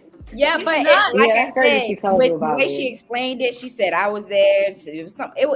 It didn't have anything She had a to do threesome. with anything. She had a threesome with you guys. She had a threesome. Right. No, it was the fact that you could've probably been, felt like but- you planted the seed. You planted that seed. Yeah, just sharing too much of you and your husband is what happened. Because and she already was she compared herself and her family with everybody else. So I don't even know why I wasn't being wise about it. I was just trying to help a marriage that was falling apart. And Lord, it really, and when I told my husband about it, he was like, she had a dream about me? That doesn't even make sense. And then he gave me that look, and I'm like, yeah, I know. Mm-hmm. So I was like, I'm going to chill with her. I mean, at least with the details. I was still there for her, praying for her, but that was wild. And I didn't even realize that after that point, I don't do that no more. Yeah. I mean, unless, like for my channel, when I'm with my husband, I got you, Auntie. We're giving advice or something like that. But other than that, nah. Come on with it, TJ. I'm just saying, like she trying to get sliced and diced and stuff. You know what I'm saying? Like, oh my God, Kill Bill down there. We're gonna go ahead and take TJ. Come on, TJ, because TJ been patiently waiting. We're gonna let Auntie come on in, and we giving her some grace. She be so poised. That was a lot. I think that I would have had an out-of-body experience. And I would have definitely had to grow her real. Again, like I said, I'm a kinder, gentler person, but the inner bitch is still in there. And she would have reared her ugly head with that. But, interestingly enough, my mom used to tell me when I was younger in my 20s, because I had my first love, and I would talk about how great he was in all of his attributes. And my mother told me, don't you ever do that.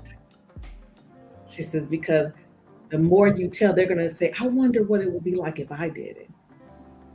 Uh-huh. And my mother said, and it's kind of like what Lexi said, she says, just like you find your man attractive, so do a lot of other women. Mm-hmm. And they're looking for the chink in the armor where they can infiltrate. So, but I will say that in younger years, I did commiserate with friends when we would talk about our issues or whatever. And I would be the one that a lot of time, voice my opinion when I had no business doing so, because they invited me in. So I figure I'm going to say what I need to say. But what I learned as a result of those mistakes, because I think Queen Smiley said, my friends and our family may have told me some stuff, and I'm ready to just get straight nasty with them because of what I've heard about what they're doing, and then they're back together and I'm salty. Mm-hmm. So I've learned when it comes to me and my husband, if everything's good, everything's good. If everything's bad, everything's good. So nobody is getting any information about what's going on in my relationship. I find it disrespectful, quite frankly, and I've seen some people in these spaces talk about what's going on in the relationships negatively. Now, there are some lessons I share as it relates to me and my husband, but I talk about it after we've overcome, to let you know how you can overcome. I'm not talking about my husband's flaws or foibles for your fodder. No, I'm not doing that. So, I talk about the things how we overcame those things to let you know, okay, it can be done and this is how we did it. But no, I don't, I've learned. And again, it's not because I got it right. And I think maybe, because I didn't get it right so many years, I'm able to get it right now and try to help other women, young and older. Because we got some seasoned fools. I'm not gonna call them old, but we got some seasoned fools out That's here right. who need to be growed. So I'm trying to help where I can. We appreciate you. We appreciate y'all. Don't forget, as you come in to the room, please hit that like button, subscribe to Black Man Unfiltered Network. There's a ton of shows that we have from Monday to Sunday. We don't have anything on Sunday yet, do we? Here. We need to figure something out. But yeah, so definitely hit that. We will be dropping the link. We have about 30 minutes left of the show. We'll be inviting people up for you to share your thoughts. So please, if you want to cam up, show up, tell us what you think about this conversation. Who are you? Code switching in relationship is what we've been talking about. And we've talked about from code switching, initially dating into marriage, as well as code switching with your friends, all of that good stuff. And the women are sharing some good jewels and knowledge in relationships and also with dating. So thank you, ladies, for sharing your thoughts. Coach K, you got any other questions while we wait for people to come up? Ooh, Lexi's show will be Sunday. Okay. All right. What are you gonna be talking about, Lexi? Can we know? Well, it's going to be about learning. Some people like instant gratification. They don't understand that it takes work. You know what I mean? Like a lot of times you see the end product and you don't know what it took for that person to get there. May they be an athlete or a musician or a star or even a scientist, or so I really want to talk about the in-between time, and the preparation you're supposed to be doing in between, so that when that moment you've been waiting for shows up, you are living the true residual of your thoughts. You know what I mean? You're really standing in that thing that you imagined and you worked towards, and that you realize you're living the residual of what you thought. And that empowers you to understand that if you work that muscle, it's almost like a magic wand. So it's kind of like really talking about in between, the work that we can do, individually, or if you're in a couplehood, just to be prepared for when your blessings show up. You're there to receive them, and also that you can catch yourself when you're blocking your blessings. Because people talk about holding people accountable, but that's hard sometimes. Thank you. Yeah. It's hard sometimes. I'm sorry. It's hard sometimes to hold people accountable. It would be nice if they would just take the time to do the work and learn to self-soothe and hold themselves accountable. Yeah. So I hope that everyone is entertained and finds it a little bit uplifting, a little bit humorous, and of course, all of you are welcome to come. And I really would like more of a female voice in this kind of space, because a lot of us, when we are single and we are not with somebody, we do a lot of self-work. In that time when you're just like, I don't want to deal with anybody. And that's a beautiful moment to have that time to nest. And so I just want to bring that forward. But thank you for having me today. This is super awesome. Thank you for being on board. I'm excited. Yeah. But we definitely take that time to forgive ourselves and show ourselves some grace, because we do it for others all the time. Right? We can do it for everybody, even when we're in relationships, even when we're out of relationships. We give everybody grace. We forgive everybody, all of that. But we forget to do it to ourselves. So, Lexi, I believe that's going to be a great conversation. So thank you for bringing that forward. Oh, Mr. Drake. Welcome. Good evening, ladies. How's everything going? Oh, you got it. Welcome, sir. Welcome. On the big screen. Blanco, what you got for us? Appreciate it. Look, you guys unpacked a whole lot. Y'all was giving away the cheat codes. But I think what it comes down to is I had this conversation with one of my homegirls today. And it's like, we always say women need to hold each other accountable, men need to hold each other accountable. I think it's just a collective effort, and just being upfront and honest, and stop coming with the representative. be your genuine self and who you are. And if they just can't accept you for who you are, then forget about what you already have planned. Because a lot of times you'll see somebody like, yo, I could see myself doing this, and this, and this. And then they open their mouth, whether they got halitosis, they can't complete a sentence, their teeth are discolored, whatever it is, you're like, damn. But you continue to entertain them. Leave that alone, move on, because you'll end up regretting it later on. Like, why did I even mess with this person? I think we all just have to have some introspection and self-discipline and understand, like, look, if you are convicted in what you want and what you're looking for, you need to stick to it. Don't deviate for anybody, because once you deviate, you lose all credibility, and now you don't open up the door for everybody and anybody. Because, like, hey, how come I can't get a chance when you gave this bum a chance? I'm everything you said you wanted, but you're giving this bum over here more attention. Why? But then you're complaining about it. That's it. He's a bum. You knew he was a bum before, but you wanted to fix him. And now that you can't fix him, you're talking shit about him. Why? Bro, she was broke. She had bad spending habits, but because she had a big ass and nice breasts, you messing with her. Now she done spent half your dough and she ain't contributing anything to your life. Now you got a problem. There you go. It's like, at what point are we going to be responsible for our own decisions, whether you're male or female? Right. And stop blaming everybody else. You have to look in the mirror first, do some introspection, and once you get there, you fully understand. You ladies have an understanding. You have a outlet. Use that, but you also have a lot of men in there that's not playing both sides. They see what it is, they understand what it is, and you guys have never been men dating women. So if you want real advice, you have to. If you really have friends, ask your male friends really what's going on with you, what's going on with the situation, and they're gonna keep it 100. And I'm talking about true platonic friends that if you was to say, yo, come slide through, they're like, nah, we good. I don't want to kill that. We've been friends a long time, and I respect you. I don't want to go that route. Those are the ones that's always going to keep it 100. Not the ones that you call at 12 o'clock in the morning and they not cussing you out. They're like, what you want, boo? What's going on? That's not the dude you confide in. Confide in the person that you honestly feel like your brother can come to your house, your mom's house, go in her fridge, and your mom won't trip. That's a friend. That's more like family. Confide in those who know who you are as a person down to your bare essence, and you'll get the truth, and you'll know what you have to work on. Yeah. You know what that makes me think of too is when we ask for advice and we say that we want to leave and then we don't do it. But yeah.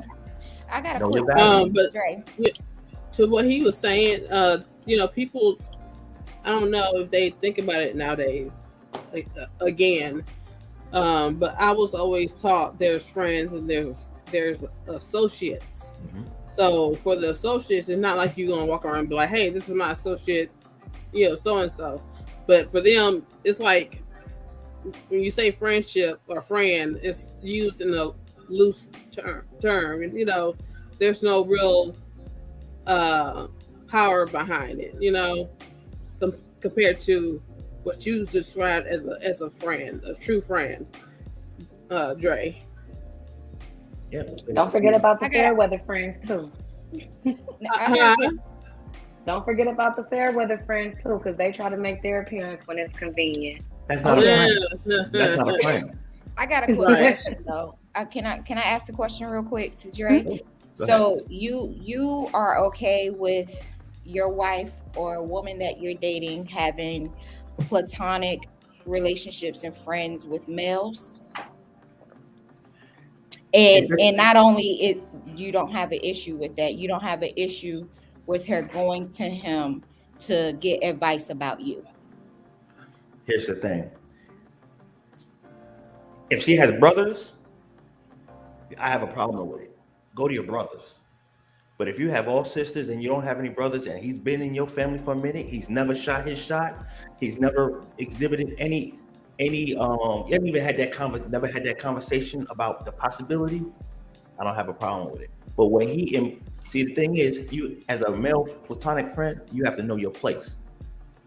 Mm-hmm. Once you are in a relationship and once you have a friend, he has to be a man enough to like, listen, it is disrespectful for you to continuously come to me and talk about this man.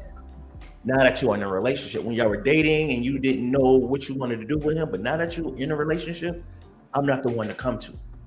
And I would also say if there is a platonic friend, because of course I was in the military close to 18 years. I'm still super close to a lot of the guys and women I've served with. And so we have conference calls. You know, some we were all married at one point. We've all divorced. Some have remarried, but we all still rock with each other, just like I said in the chat, like a cut off stocking, right? So I'm still friends with those guys. And so the guy that I'm dating now, I've told him about the friend guys that I do have in my life, and they're like family. They go work on my daddy house. You know, they go work. If my mom and them need something in Louisiana, they'll go do that. So my brothers in arms will take care of my family in my absence. And I can't wait till y'all meet, you know, because Queen, that's completely different. That's completely different. That's totally different. That's your battle buddies. Yeah. And your family knows them. See, here's the thing, and this is just an easy question, all right? If your husband had a platonic friend and every time you come home from work, this chick is sitting on your couch, you eventually will have a problem with it. Oh, I ain't gonna eventually. It's gonna be a problem coming out the gate. So it's no different from if a man has if my woman has a male friend. Nah, hold on a second. You have to set up boundaries, and he has to respect them. If he can't respect them, then he is not your friend. That's it. You know what I'm saying? And that's the thing. What he is doing is exhibiting some nature that he's pretty much been waiting, and he wants to be that dick in the glass in case I fuck up. You go breaking call on him, and he can take advantage of it. So the problem is you got to be careful who you vent to. You know what I'm saying? And you gotta. It's a fine line. I have. When I was married, I always told my wife, like, look, I have female friends that are truly friends that I've never had any attraction to, but if they cannot respect what we have, they are not around. They're not even somebody I'll call if shit just don't work out. There are female friends that I have that I still haven't spoken to, even though me and my wife are not together anymore. Yeah. Because respect is very important to me. Yeah. And once you lose it, it's very hard to get it back. And I'm not jumping through hoops to try to gain something that I mindfully lost. So the individual have to understand that what's more important, your friendship or your relationship with this man? What are you trying to build? Exactly. Because I'm just keeping it 100, and it's both ways. You know, dudes will keep a female around. Oh, this my homegirl. She keep it 100, but the only reason why she giving you advice is because she wants you to slide in. She's always looked at you something other than a big brother. Right. See that it's so many dangers in having opposite sex friends. That's why I'm saying, why even play the tightrope? Why even put yourself in a situation where you may not know how far the boundary should go? Why allow your woman to be okay with venting to another man about you? I think that's dangerous. I don't think it's wise at all. But the thing is, I can't control you. You are a human being, and you're supposed to be an adult. If you don't have enough self-awareness to understand that, hey, you know what? Whatever problem I have with my man, I need to discuss that with my man. Because I'm not trying to create any habits that if we do get married and we do build a foundation in a future, that I'm going to break his trust by confiding our personal secrets to somebody who has the ability to slide in me just like he is. Take advantage of my hurt or my insecurities or whatever it is. So and it's the same way with dudes. Dudes have to be cognizant of like, yo, listen, there's a competition. I have friends that I've known for years, but I'm more willing to lose contact with them for the relationship. My energy needs to be here with this woman. You have to do what you have to do, especially for the sake of your relationship. Thank you, Dre Blanco. Appreciate it. You have a good evening. All right. You have a wonderful evening. Thank you for jumping in and sharing your thoughts and dropping those nuggets. Always appreciate it. All right. So who else in the back chat? Talk to us. Bring them up. And just to respond really quickly about what he just said, because, you know, I think it's a very interesting conversation, especially getting the man's perspective, because I believe, at least the way that I see marriage, is that your husband is the head of the household. So he should have a level of control, and he should definitely be your head and covering and protecting yourself, or protecting his woman from herself, because we can be naive at times. We can think that what is so innocent, men have a wisdom to see because they know how men think. We don't always know what men are thinking or how they think. And I think it is a level of control that a man should have, and should warn his woman, no, that's not going to work. That's a problem waiting to happen. I know you trust him, but I don't know him, and maybe we shouldn't even put our relationship, our marriage on the line for a friendship. But we can move on. That was a great build. Let me build on something he did say. I thought something the brother said was very powerful. You know, women, you don't know how it is to be a man dating a woman. That's something that you could never fathom as a woman. You don't know how it is for a man to be dating a woman. You're not a man. I have no clue. So that's something that we definitely need to start respecting, that they are different. We are different. And we have to learn each other. And that is patience. And it's going to take time. And if you find the one you love, you're going to have some patience. And you can't control someone. And you got to learn them. And they're going to have to learn you. But you have to be verbal. Communication is key. All right. Welcome, Mandrell, to the chat. But before we let Mandrell take it off, Auntie had something to say, if you don't mind. No, go ahead. Go ahead. That's fine. You good? Okay. All right. Okay, bet. Welcome, Mr. Mandrell 211 to the panel. Share your thoughts. What you got for us? Yeah, I had a question for the ladies. Speaking of code switching, I know family values. Met her husband. You were already a mother, correct? Yeah. When you met your husband, right? Yes, okay, so when you guys got married, did you have any fear of a guy coming in? And this is a question to all the ladies. Have you ever had a guy come in one way, then later down the line, things got serious, he's a completely different person? And so family values, did you have any fear of that? No, my husband was very brutally honest and upfront about who he is and who he was going to be in the future. Okay. So ladies, has that ever happened? Family values. Can I ask you a question to piggyback off what you just said? Mm-hmm.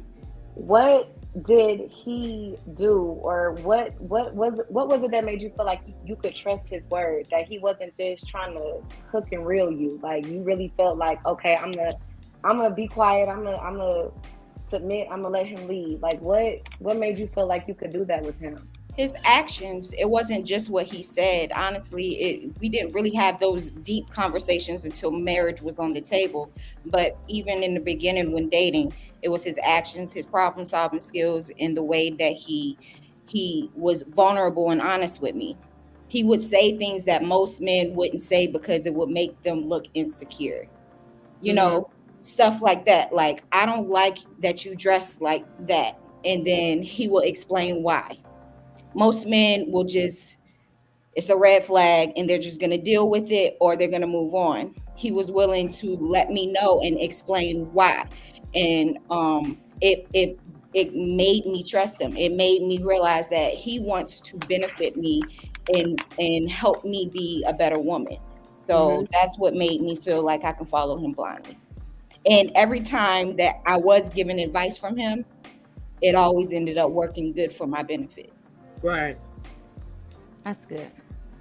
Yeah, it's an action backing up the word that works for me also. Yeah. It definitely wasn't just talk. It was all action. Right. Mm-hmm. Yeah, I would say that too. That's how it's been with me and my fiance, and if anything, the things that have changed have been just in a way of growth and just, good changes, because obviously you're going to change over time. I mean, we don't have kids yet, but it's just been the most beautiful changes, and I'm realizing that now. The longer we're together. So I'm sorry. Mandrell, I believe in the fundamentals of BDSM, dominant and submissive, for a relationship with me. I'm aware. So I love submitting, and I am a natural submissive to my dominant, or daddy dom, as I like to call them.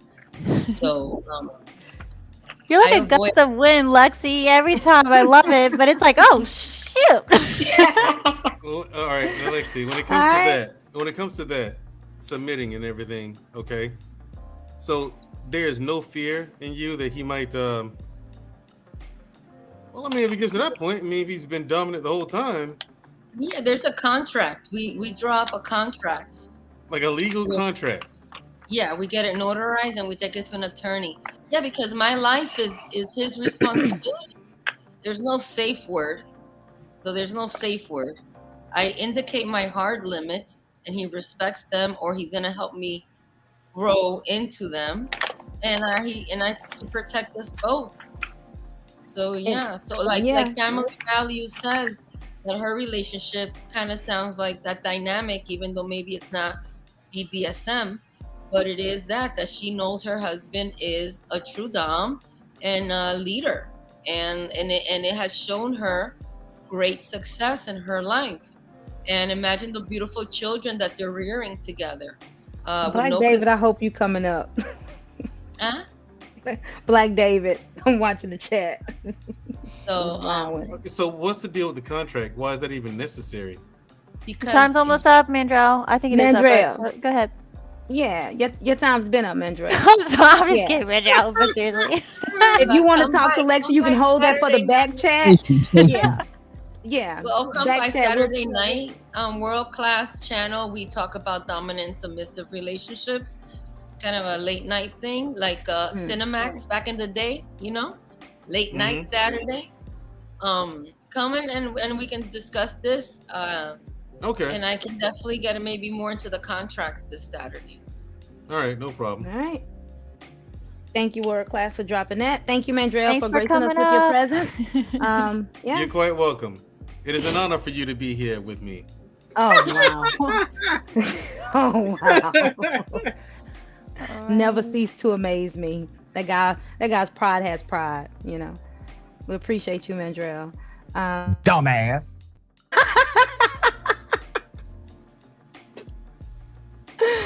Oh, man, I love it here. Yeah. So as we wait to bring up the next person. Neck pillow. The infamous scam with the neck pillow. Good evening. How y'all doing? Well, how's it going in the Duster Sphere? All is well. First of all, I'd like to say Assalamu alaikum. I code switching on you today. Yesterday I was short, today I'm long. I'm over here code switching on the wigs. You feel me? All right. Shout out to the ladies of the nation of wig long. I had a question.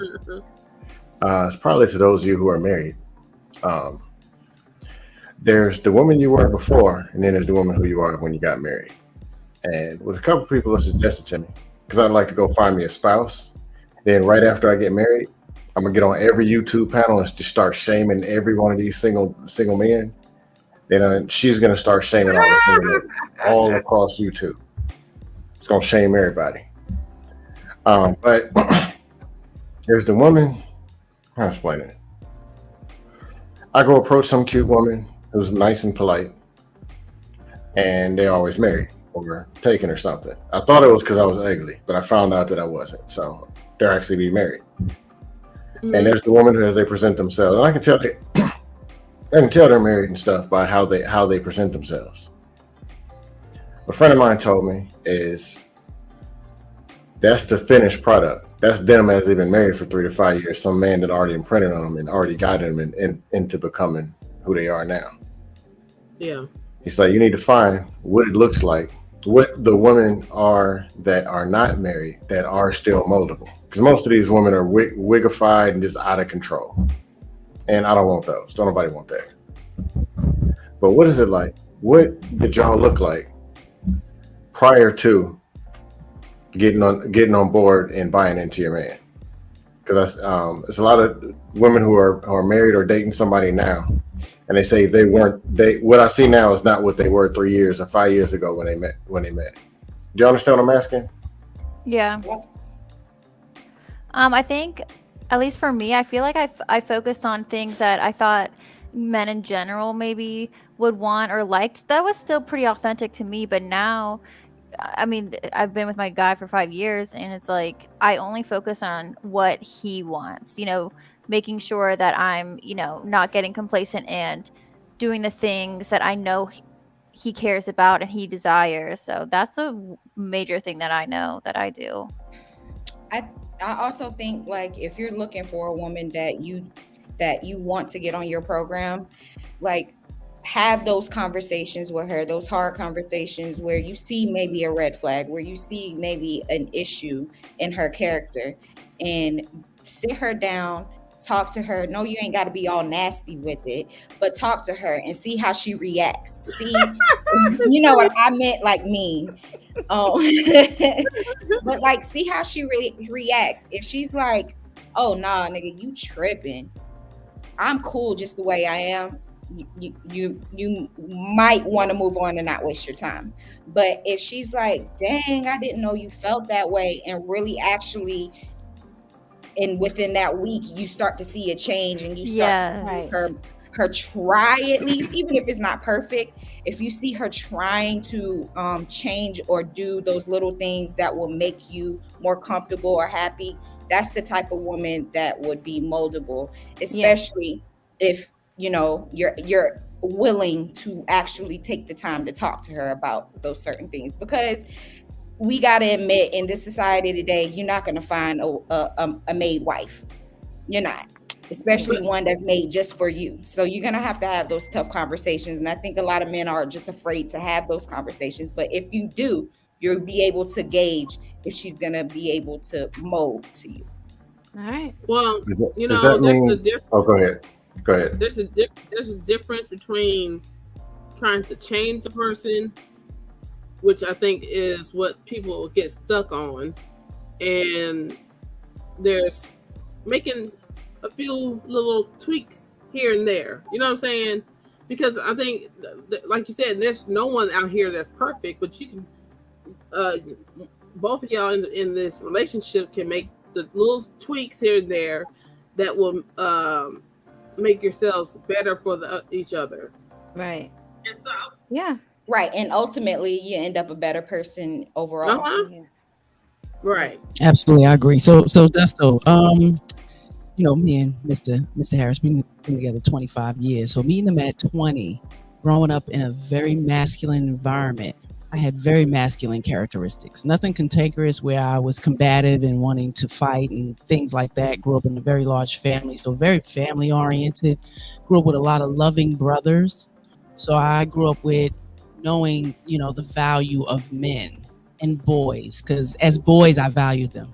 So as men, I valued them even more, even not having a father. So they laid a great blueprint for me to say. So to have 4 brothers, they were all very unique and different.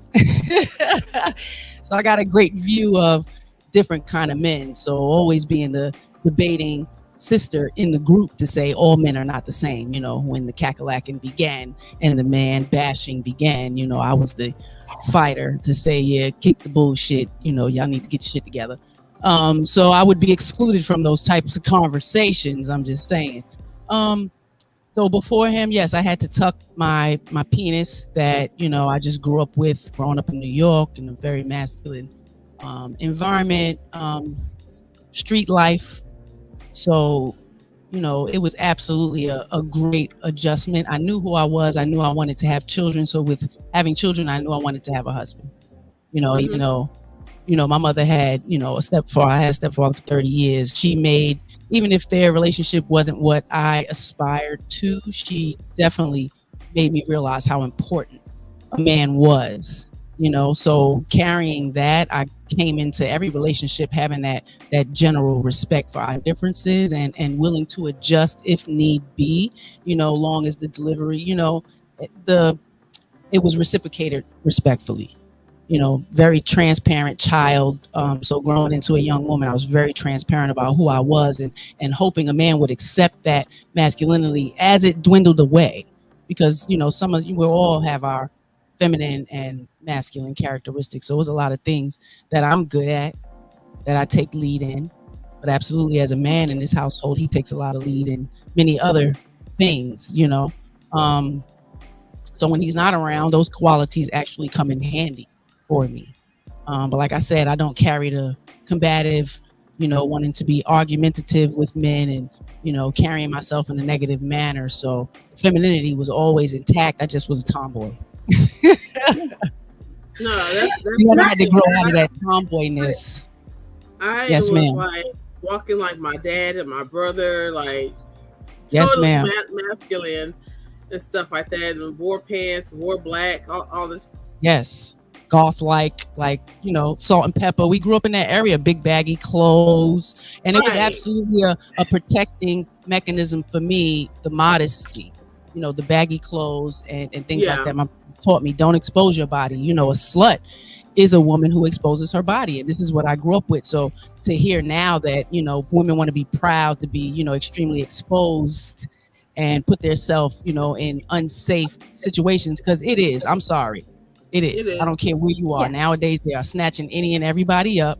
So at any time over the last lifetime, it's dangerous out here for women. So growing up, you know, my brother's making that very clear to me. You know, I stayed covered up. So, you know, to be comfortable now in my femininity with my husband, knowing he's going to protect me when we out, I don't mind, you know, being a little more sexy.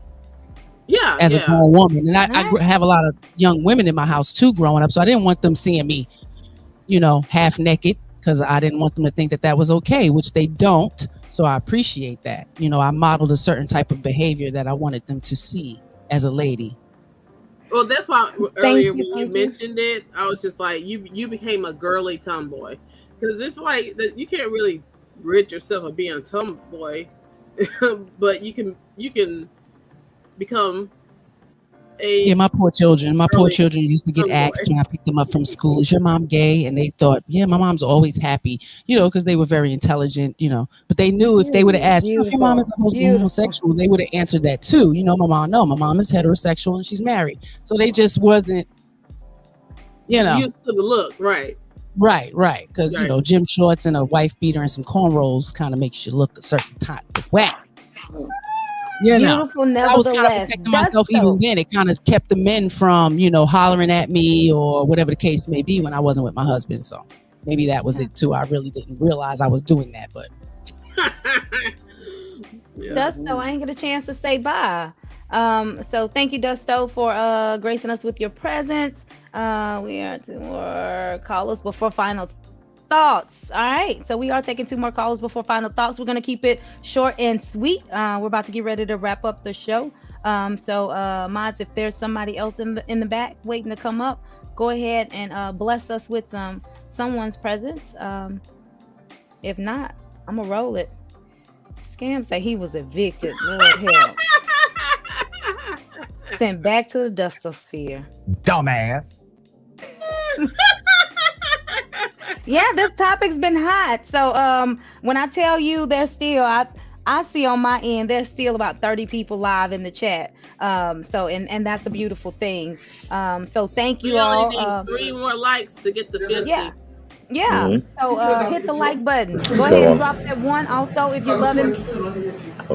What you got going on? Oh, Big Mama got somebody in the background. Hey, Black David wife, how you doing? He said, hold on. He's wearing my shirt. You better look. I got the same exact He say, hang shirt. on. This is my queen pushing through. 5100 CJ, we thank you for dropping that one. Yeah, we can hear you. So drop the one if you're loving these lovely ladies that's on the show tonight. Thank y'all for tuning in.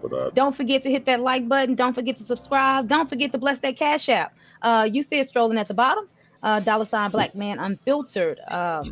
Everything that you give goes to this show, as well as some of the work I do know Black Man do in the community, supporting the youth as well as his mission. So, Black David, talk to us. What's up? What's this? How you doing? I'm enjoying the show. I was doing some crazy stuff in the back, and before I joined the show, I was doing some craziness. But It is what it is. I enjoy the conversation you guys have, which hit a lot of spot, a lot of area that a lot of people want to talk about, which they're kind of very unique.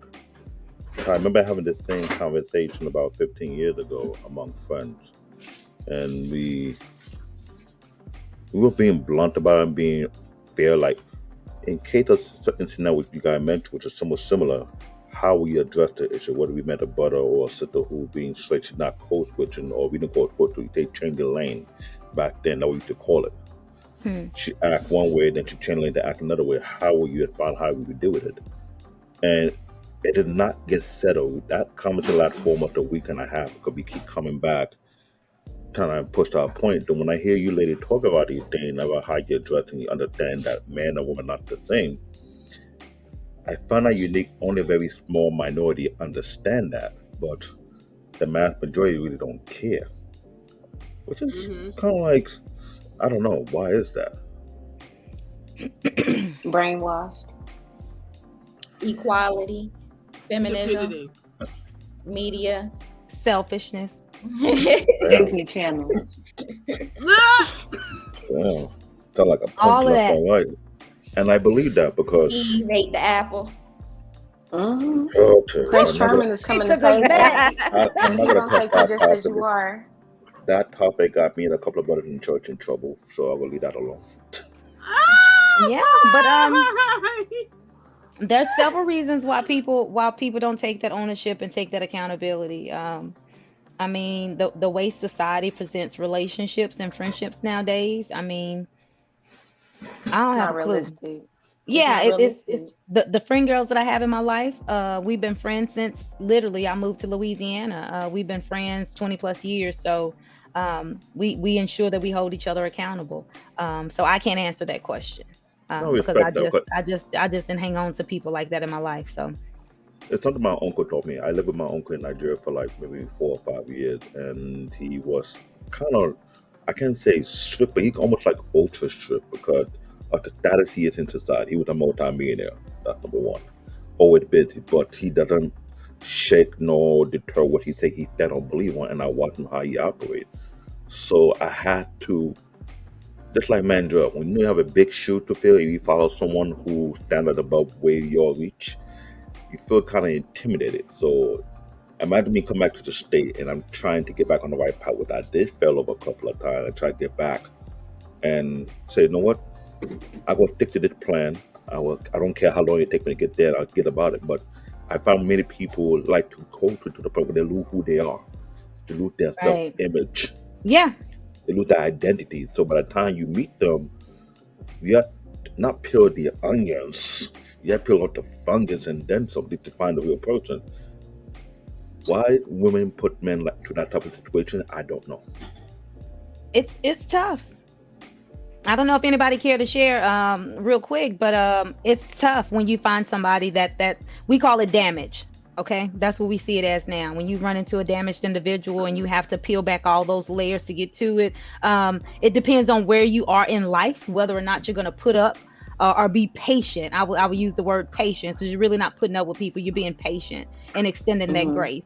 But it depends on where you are in life, how much grace, how much patience you have to offer to those situations. When you figure out who you are as an individual and what you want, there are times when you realize doing that type of work ain't in your repertoire. And so you move on from people like that real quick. But it depends on who you are and where you are. If you want to fix a person, then by all means go for it. But if that's not where you are in life, please don't waste that individual's time. Please don't waste your time. Continue to move forward. Okay. Yeah, I can't do a fix-a-mate. No, I asked that because Good, my Black uncle passed away from that. I had an uncle out here in the state who was dealing with a particular woman, and I can't say she was hard. She was just plain out rude. But no matter what she did, he did stay humble. To one point, he died a block away from his home. He passed on from a heart attack because he was doing all kind of nonsense, and I know that went very, very well. Because of that, I ended up hating her with a passion because that man was soft-spoken, consistent, never trying to point trouble, always trying to make peace, but she never gave him peace. Yeah, you have to each his own. So something like that, it always stuck with me. throughout this year, guys, always trying to ask questions. What if he were to walk away? Why he couldn't walk away? What keep holding him back to that same place? Lack of options. Or just love. Mm-hmm. Love will kill you. Lack of self-love. That's lack of options. And lack of I doubt self-love, he loved sure. that.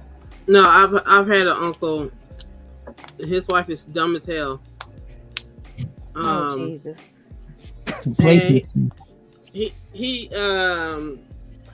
died, and like before he died, he asked my mom to like, because she's not blood related to me, but she's the aunt to some of my cousins. But he asked my mom before he passed away to like, you know, stay with her and remain her friend, because she doesn't have friends. She's all, you know, she thinks she's the most beautiful woman in the world. And she thinks she knows everything. Matter of fact, I bet you didn't know this. You can get poison from a snake. Its tongue. The split tongue poisons you. Not the fangs. It's the tongue. So look, go ahead with that tongue, beautifully animated. Go ahead and give us your final thoughts. And as you exit, just answer me this question: what can we do to kind of keep from getting complacent? Real quick, give us your final thoughts, and how can we prevent ourselves from being in this constant loop? So go for it. Stay true to yourself. So, and by that I mean, always do a self-assessment of yourself.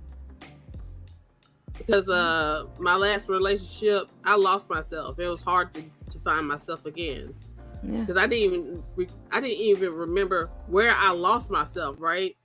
So yeah, stay true to yourself. Always do a check up on yourself.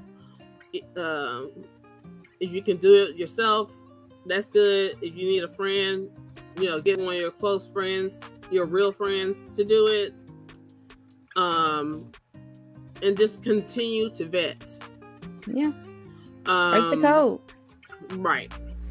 Break the code. Now you can find me on YouTube at Beautifully Animated and Beautifully Animated Speaks. And I'm on IG at Beautifully Animated without the space. And you can catch me here on Tuesdays at Talk That Talk Tuesday. All right. Thank you so much. Thank you.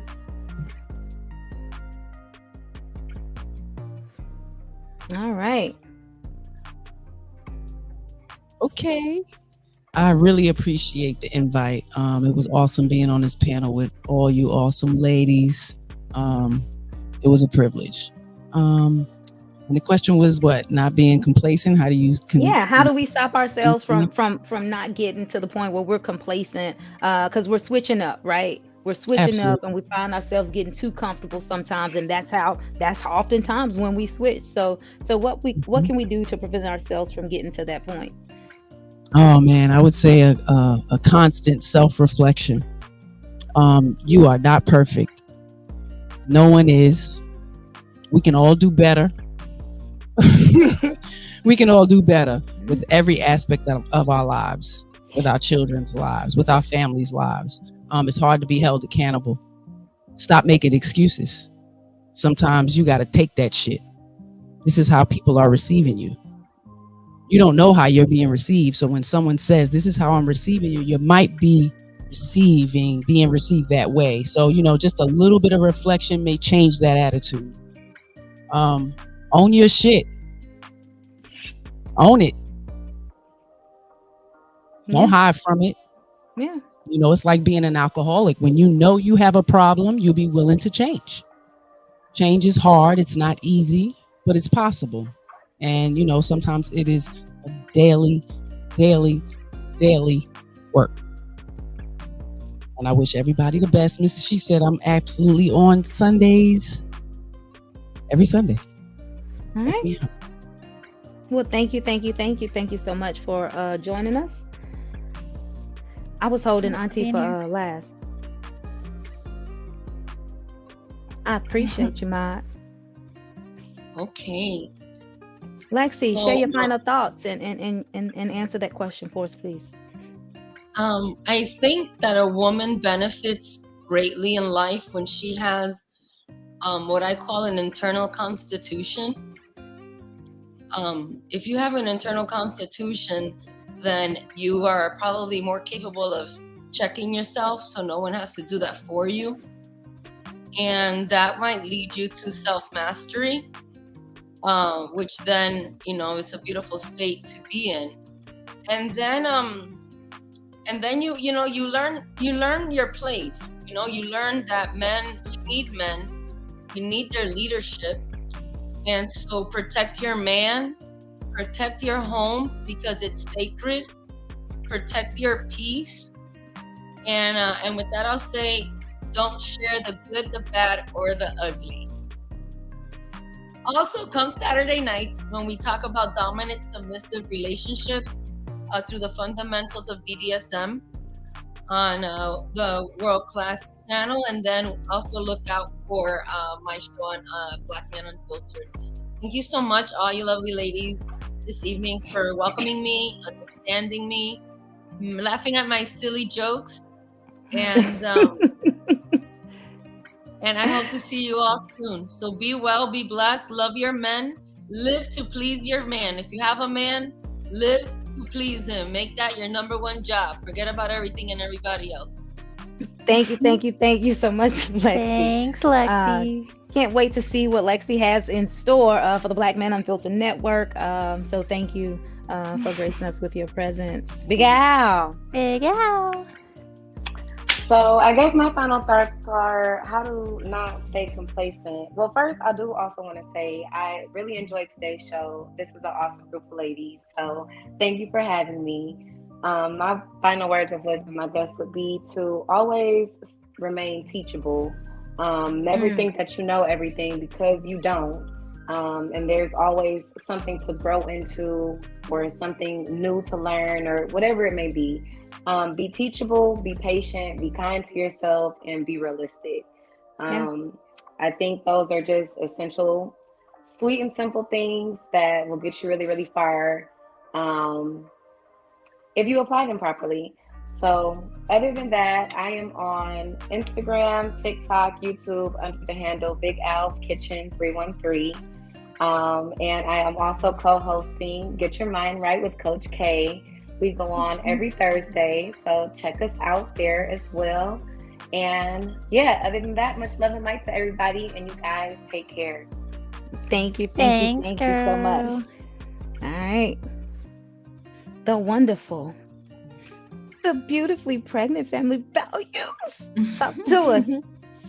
So my final thoughts, what's helped me in my marriage particularly, I've definitely learned how to be content. And I've learned how, in order to be content, you have to count your blessings. Look around you, wake up in the morning, even if it's just once a week, it's best every day. But once a week, wake up that morning and just thank God and just be grateful for what it is that you do have. Because a lot of people don't have it. And a lot of times we get to comparing ourselves to other people. And once we do that is when we start to just be like, you don't really care to compete anymore. And that's another thing I believe we should definitely remember, that just because you're married, just because you got them, doesn't mean that the chasing ends. I think we should always still try to make ourselves desirable in some way, even if it's just, putting on makeup, even though you're not going nowhere, or just looking nice that day. Remember that a man is visual. Remember that a man he has a different type of love language than you probably. So figure out what his love language is and continue to always place your mind on him. Don't always think about self. Don't always think about your own happiness, because honestly, when you make the people around you happy, it will inevitably make you happy. But thank you guys for having me on. I love the panel, and God bless you all. Thank you. See you later, family values. Have a wonderful night. I'm sorry, I had to put my chicken down. Listen. Oh. I would not be on this camera eating chicken. I refuse to do it. Clear that. I sure would tell you it acting like your brother. This girl is on fire. This girl is on fire. This girl is fire. This girl is on fire. I can't. The whole thing, It's a smile to give me every time.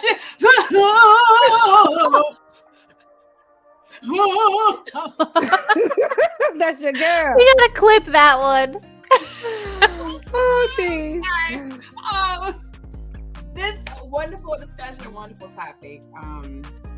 As always, wonderful panel. Like ladies, everyone had some great input and some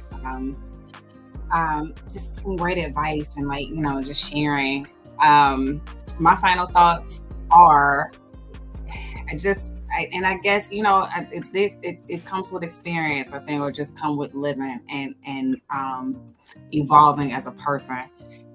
Accept yourself. You are enough. You are enough. If there is something about you, a habit that you have, or actually something that you want to change, you can change it if you really desire to change it. But know that you change it for you, or change it to make you a better person. You know what I mean? If it's to make you a better person for your relationship, you know what I'm saying? If it makes you a better person, better friend, if it makes you a better lover, if it makes you a better sister, if it makes you a better mother, or even, father, whoever, make changes, continue to seek to grow and to elevate and to be a better person. That's how you prevent yourself from getting content.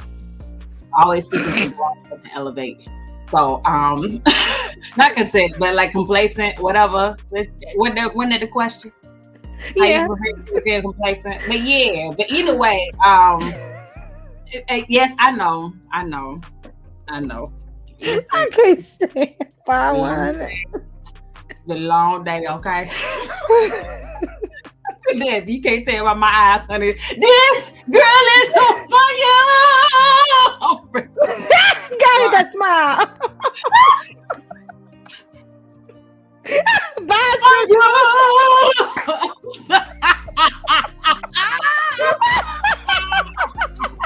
I'm sorry. All right, hurry up.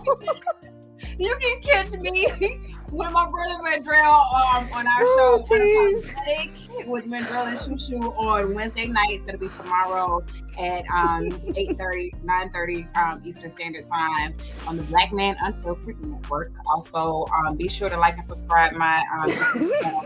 I have clips of me being silly, being myself, because honey, I accept me for all of who I am. I ain't ashamed of one bit. That's right. No, ain't nothing. I got a lot of personality, so you gotta be ready to listen. You gotta be ready to come with her, okay? So, but yeah, that's it. As always, thank you guys for having me, and y'all have a good night. Bye, Good night, Shushu. Thank you as always. It's so many people in the chat, always team Shushu. Oh, here she go. I've been waiting to hear this lady right here. Always with the jewels. I know. I've been watching your face all night. I say, you know what? She over there cooking and savoring. I just really wanted you to come through one last time and just bless us with your words of wisdom. Thank you for your patience tonight. Thank you for your service. Thank you for always bossing up and loving your king as he should be. And thank you for sharing those successes and those lessons learned, because wasn't no L's taken at all. Other than those lessons learned. So talk to us, TJ. Thank you for having me, and shout out to Black Man for inviting me. This was a great discussion, and I think one of the things, I look at life differently as it relates to life, love, relationships, and all that, because I know I have more years behind me than in front of me.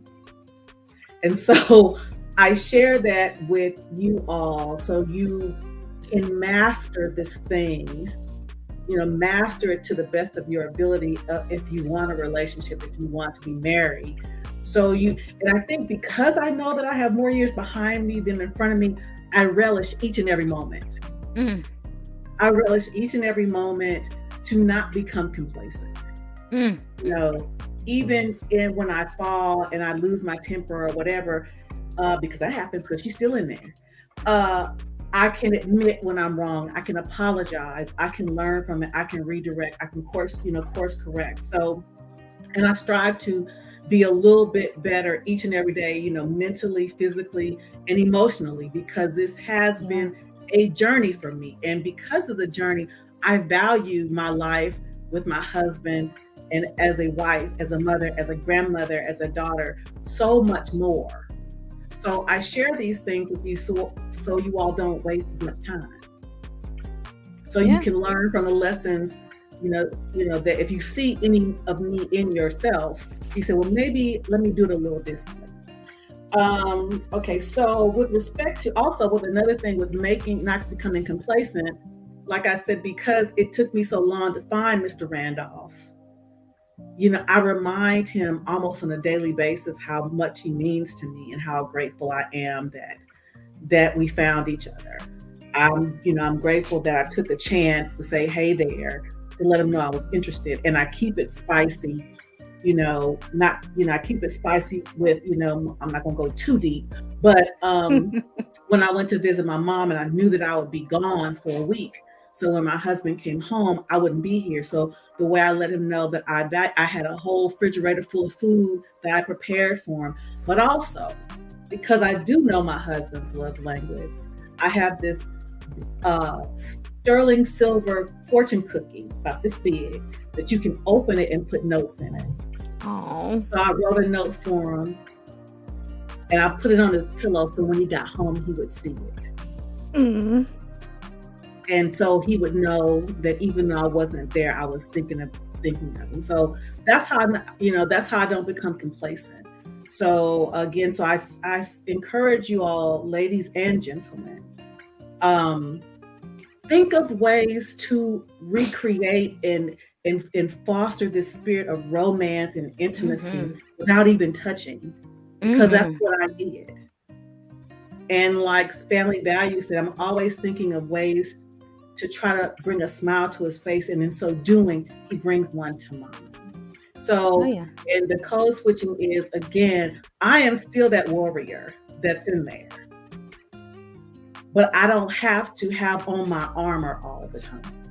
And I'm not going to say I'm going to let him leave. I'm going to move out the way for him to leave. And that is the difference. Thank you for having me. Thank you. So good. Thank you. Good night. Thank you for those jewels, Auntie. This was a great conversation, Coach K. This was some good stuff. To the ladies that blessed us with their presence tonight and their words of wisdom, their nuggets, their stories, who was candid with us to share. Thank you, each and every one of you queens that came on. We always appreciate having a good conversation here at Black Man Unfiltered Network. Respectful conversations at that. But yeah, it happens. Code switching in relationships. We find that one, we say, oh, I'm gonna do X, Y, and Z to get him. And I've literally heard women say out loud, and men too, I can't wait till I marry. As soon as I marry this, as soon as we get this, I'm doing X, Y, Z. This is gonna change. You have to do the work in advance. I'll go ahead and share my final thoughts so we can get everybody up out of here. But I do my work in advance. I found out who I was. So know yourself. Know what you will and won't stand for. And then know when to move on. So you won't waste your time and anyone else's time. And you'll be very, not so much as particular, but you'll be very methodical on how you move and when you move. So there's no changing up.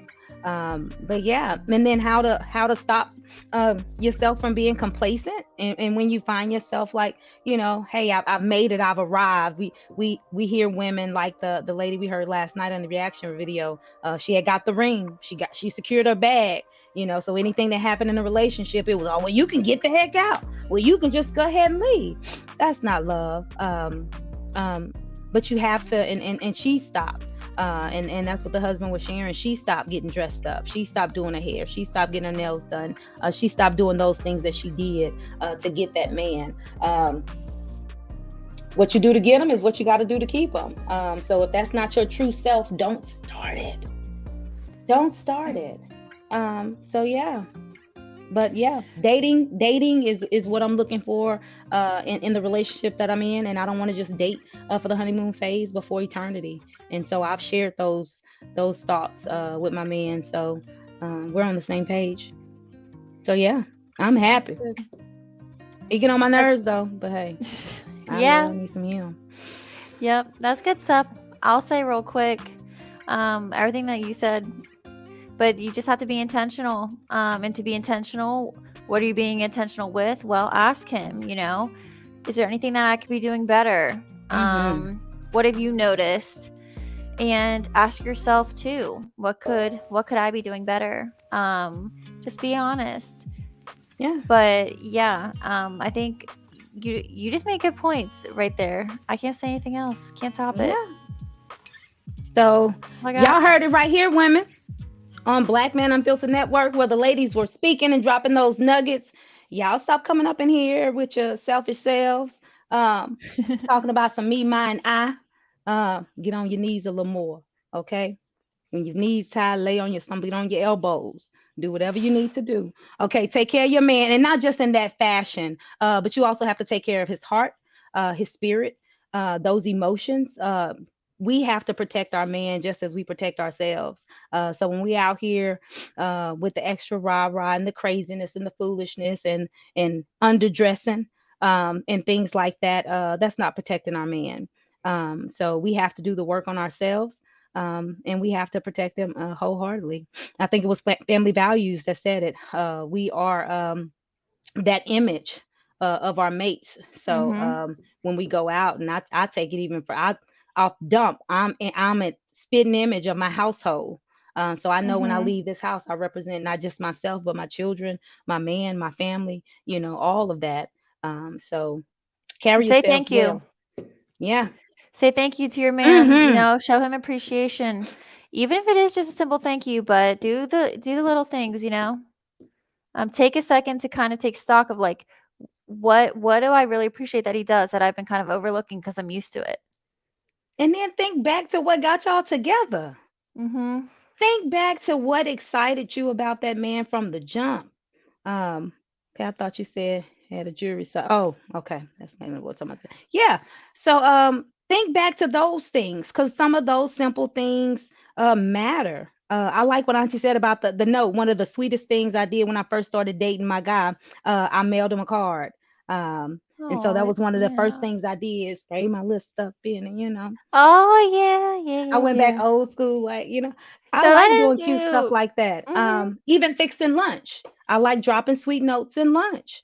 I like doing stuff like that, even in the fridge on top of something. Yeah. So keep doing that. Me and my kids even do it. My daughter stop by and leave a note on the fridge. You know, I love y'all, and drawing hearts and all that other stuff. So keep it up. Okay. Don't slack. Don't find yourself slipping. Love yourself. Love the people that matter to you, and show that love each and every day. So as long as you're doing that, you can't go wrong. So choose love. That's right. Choose love, good people. All right.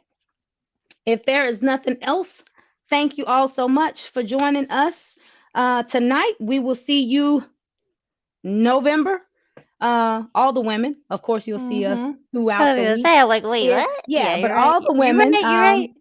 So we'll be back here the first Tuesday of every month. The ladies will speak. And of course, you can catch everybody throughout the week on Black Man Unfiltered Network. Coach K and Big Al have their show on Thursdays.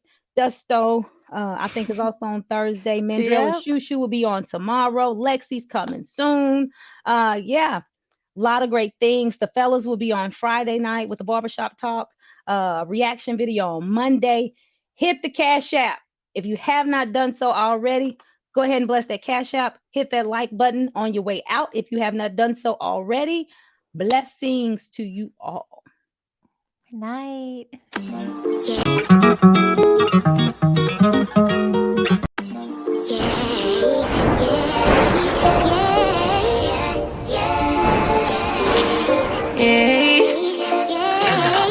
Bad little flex, she wanna know me. I stay low key, all gas, no brakes, baby, let them hoes sleep. Body on 10, make your girl OD. I get in my way, never out of my lane. Feel like you the one and I'm on one. So what it's gonna be? Baby, squad up, we finna go deep. Riding on a team, got what you need. Baby, won't you keep me company? Give me something to do when I get lonely. I got something for you when we get home. If you let me put it down, when I hit the town, you should ride on me. Keep your mind on me. On try, baby, I think you should side with me. Stay solid one time.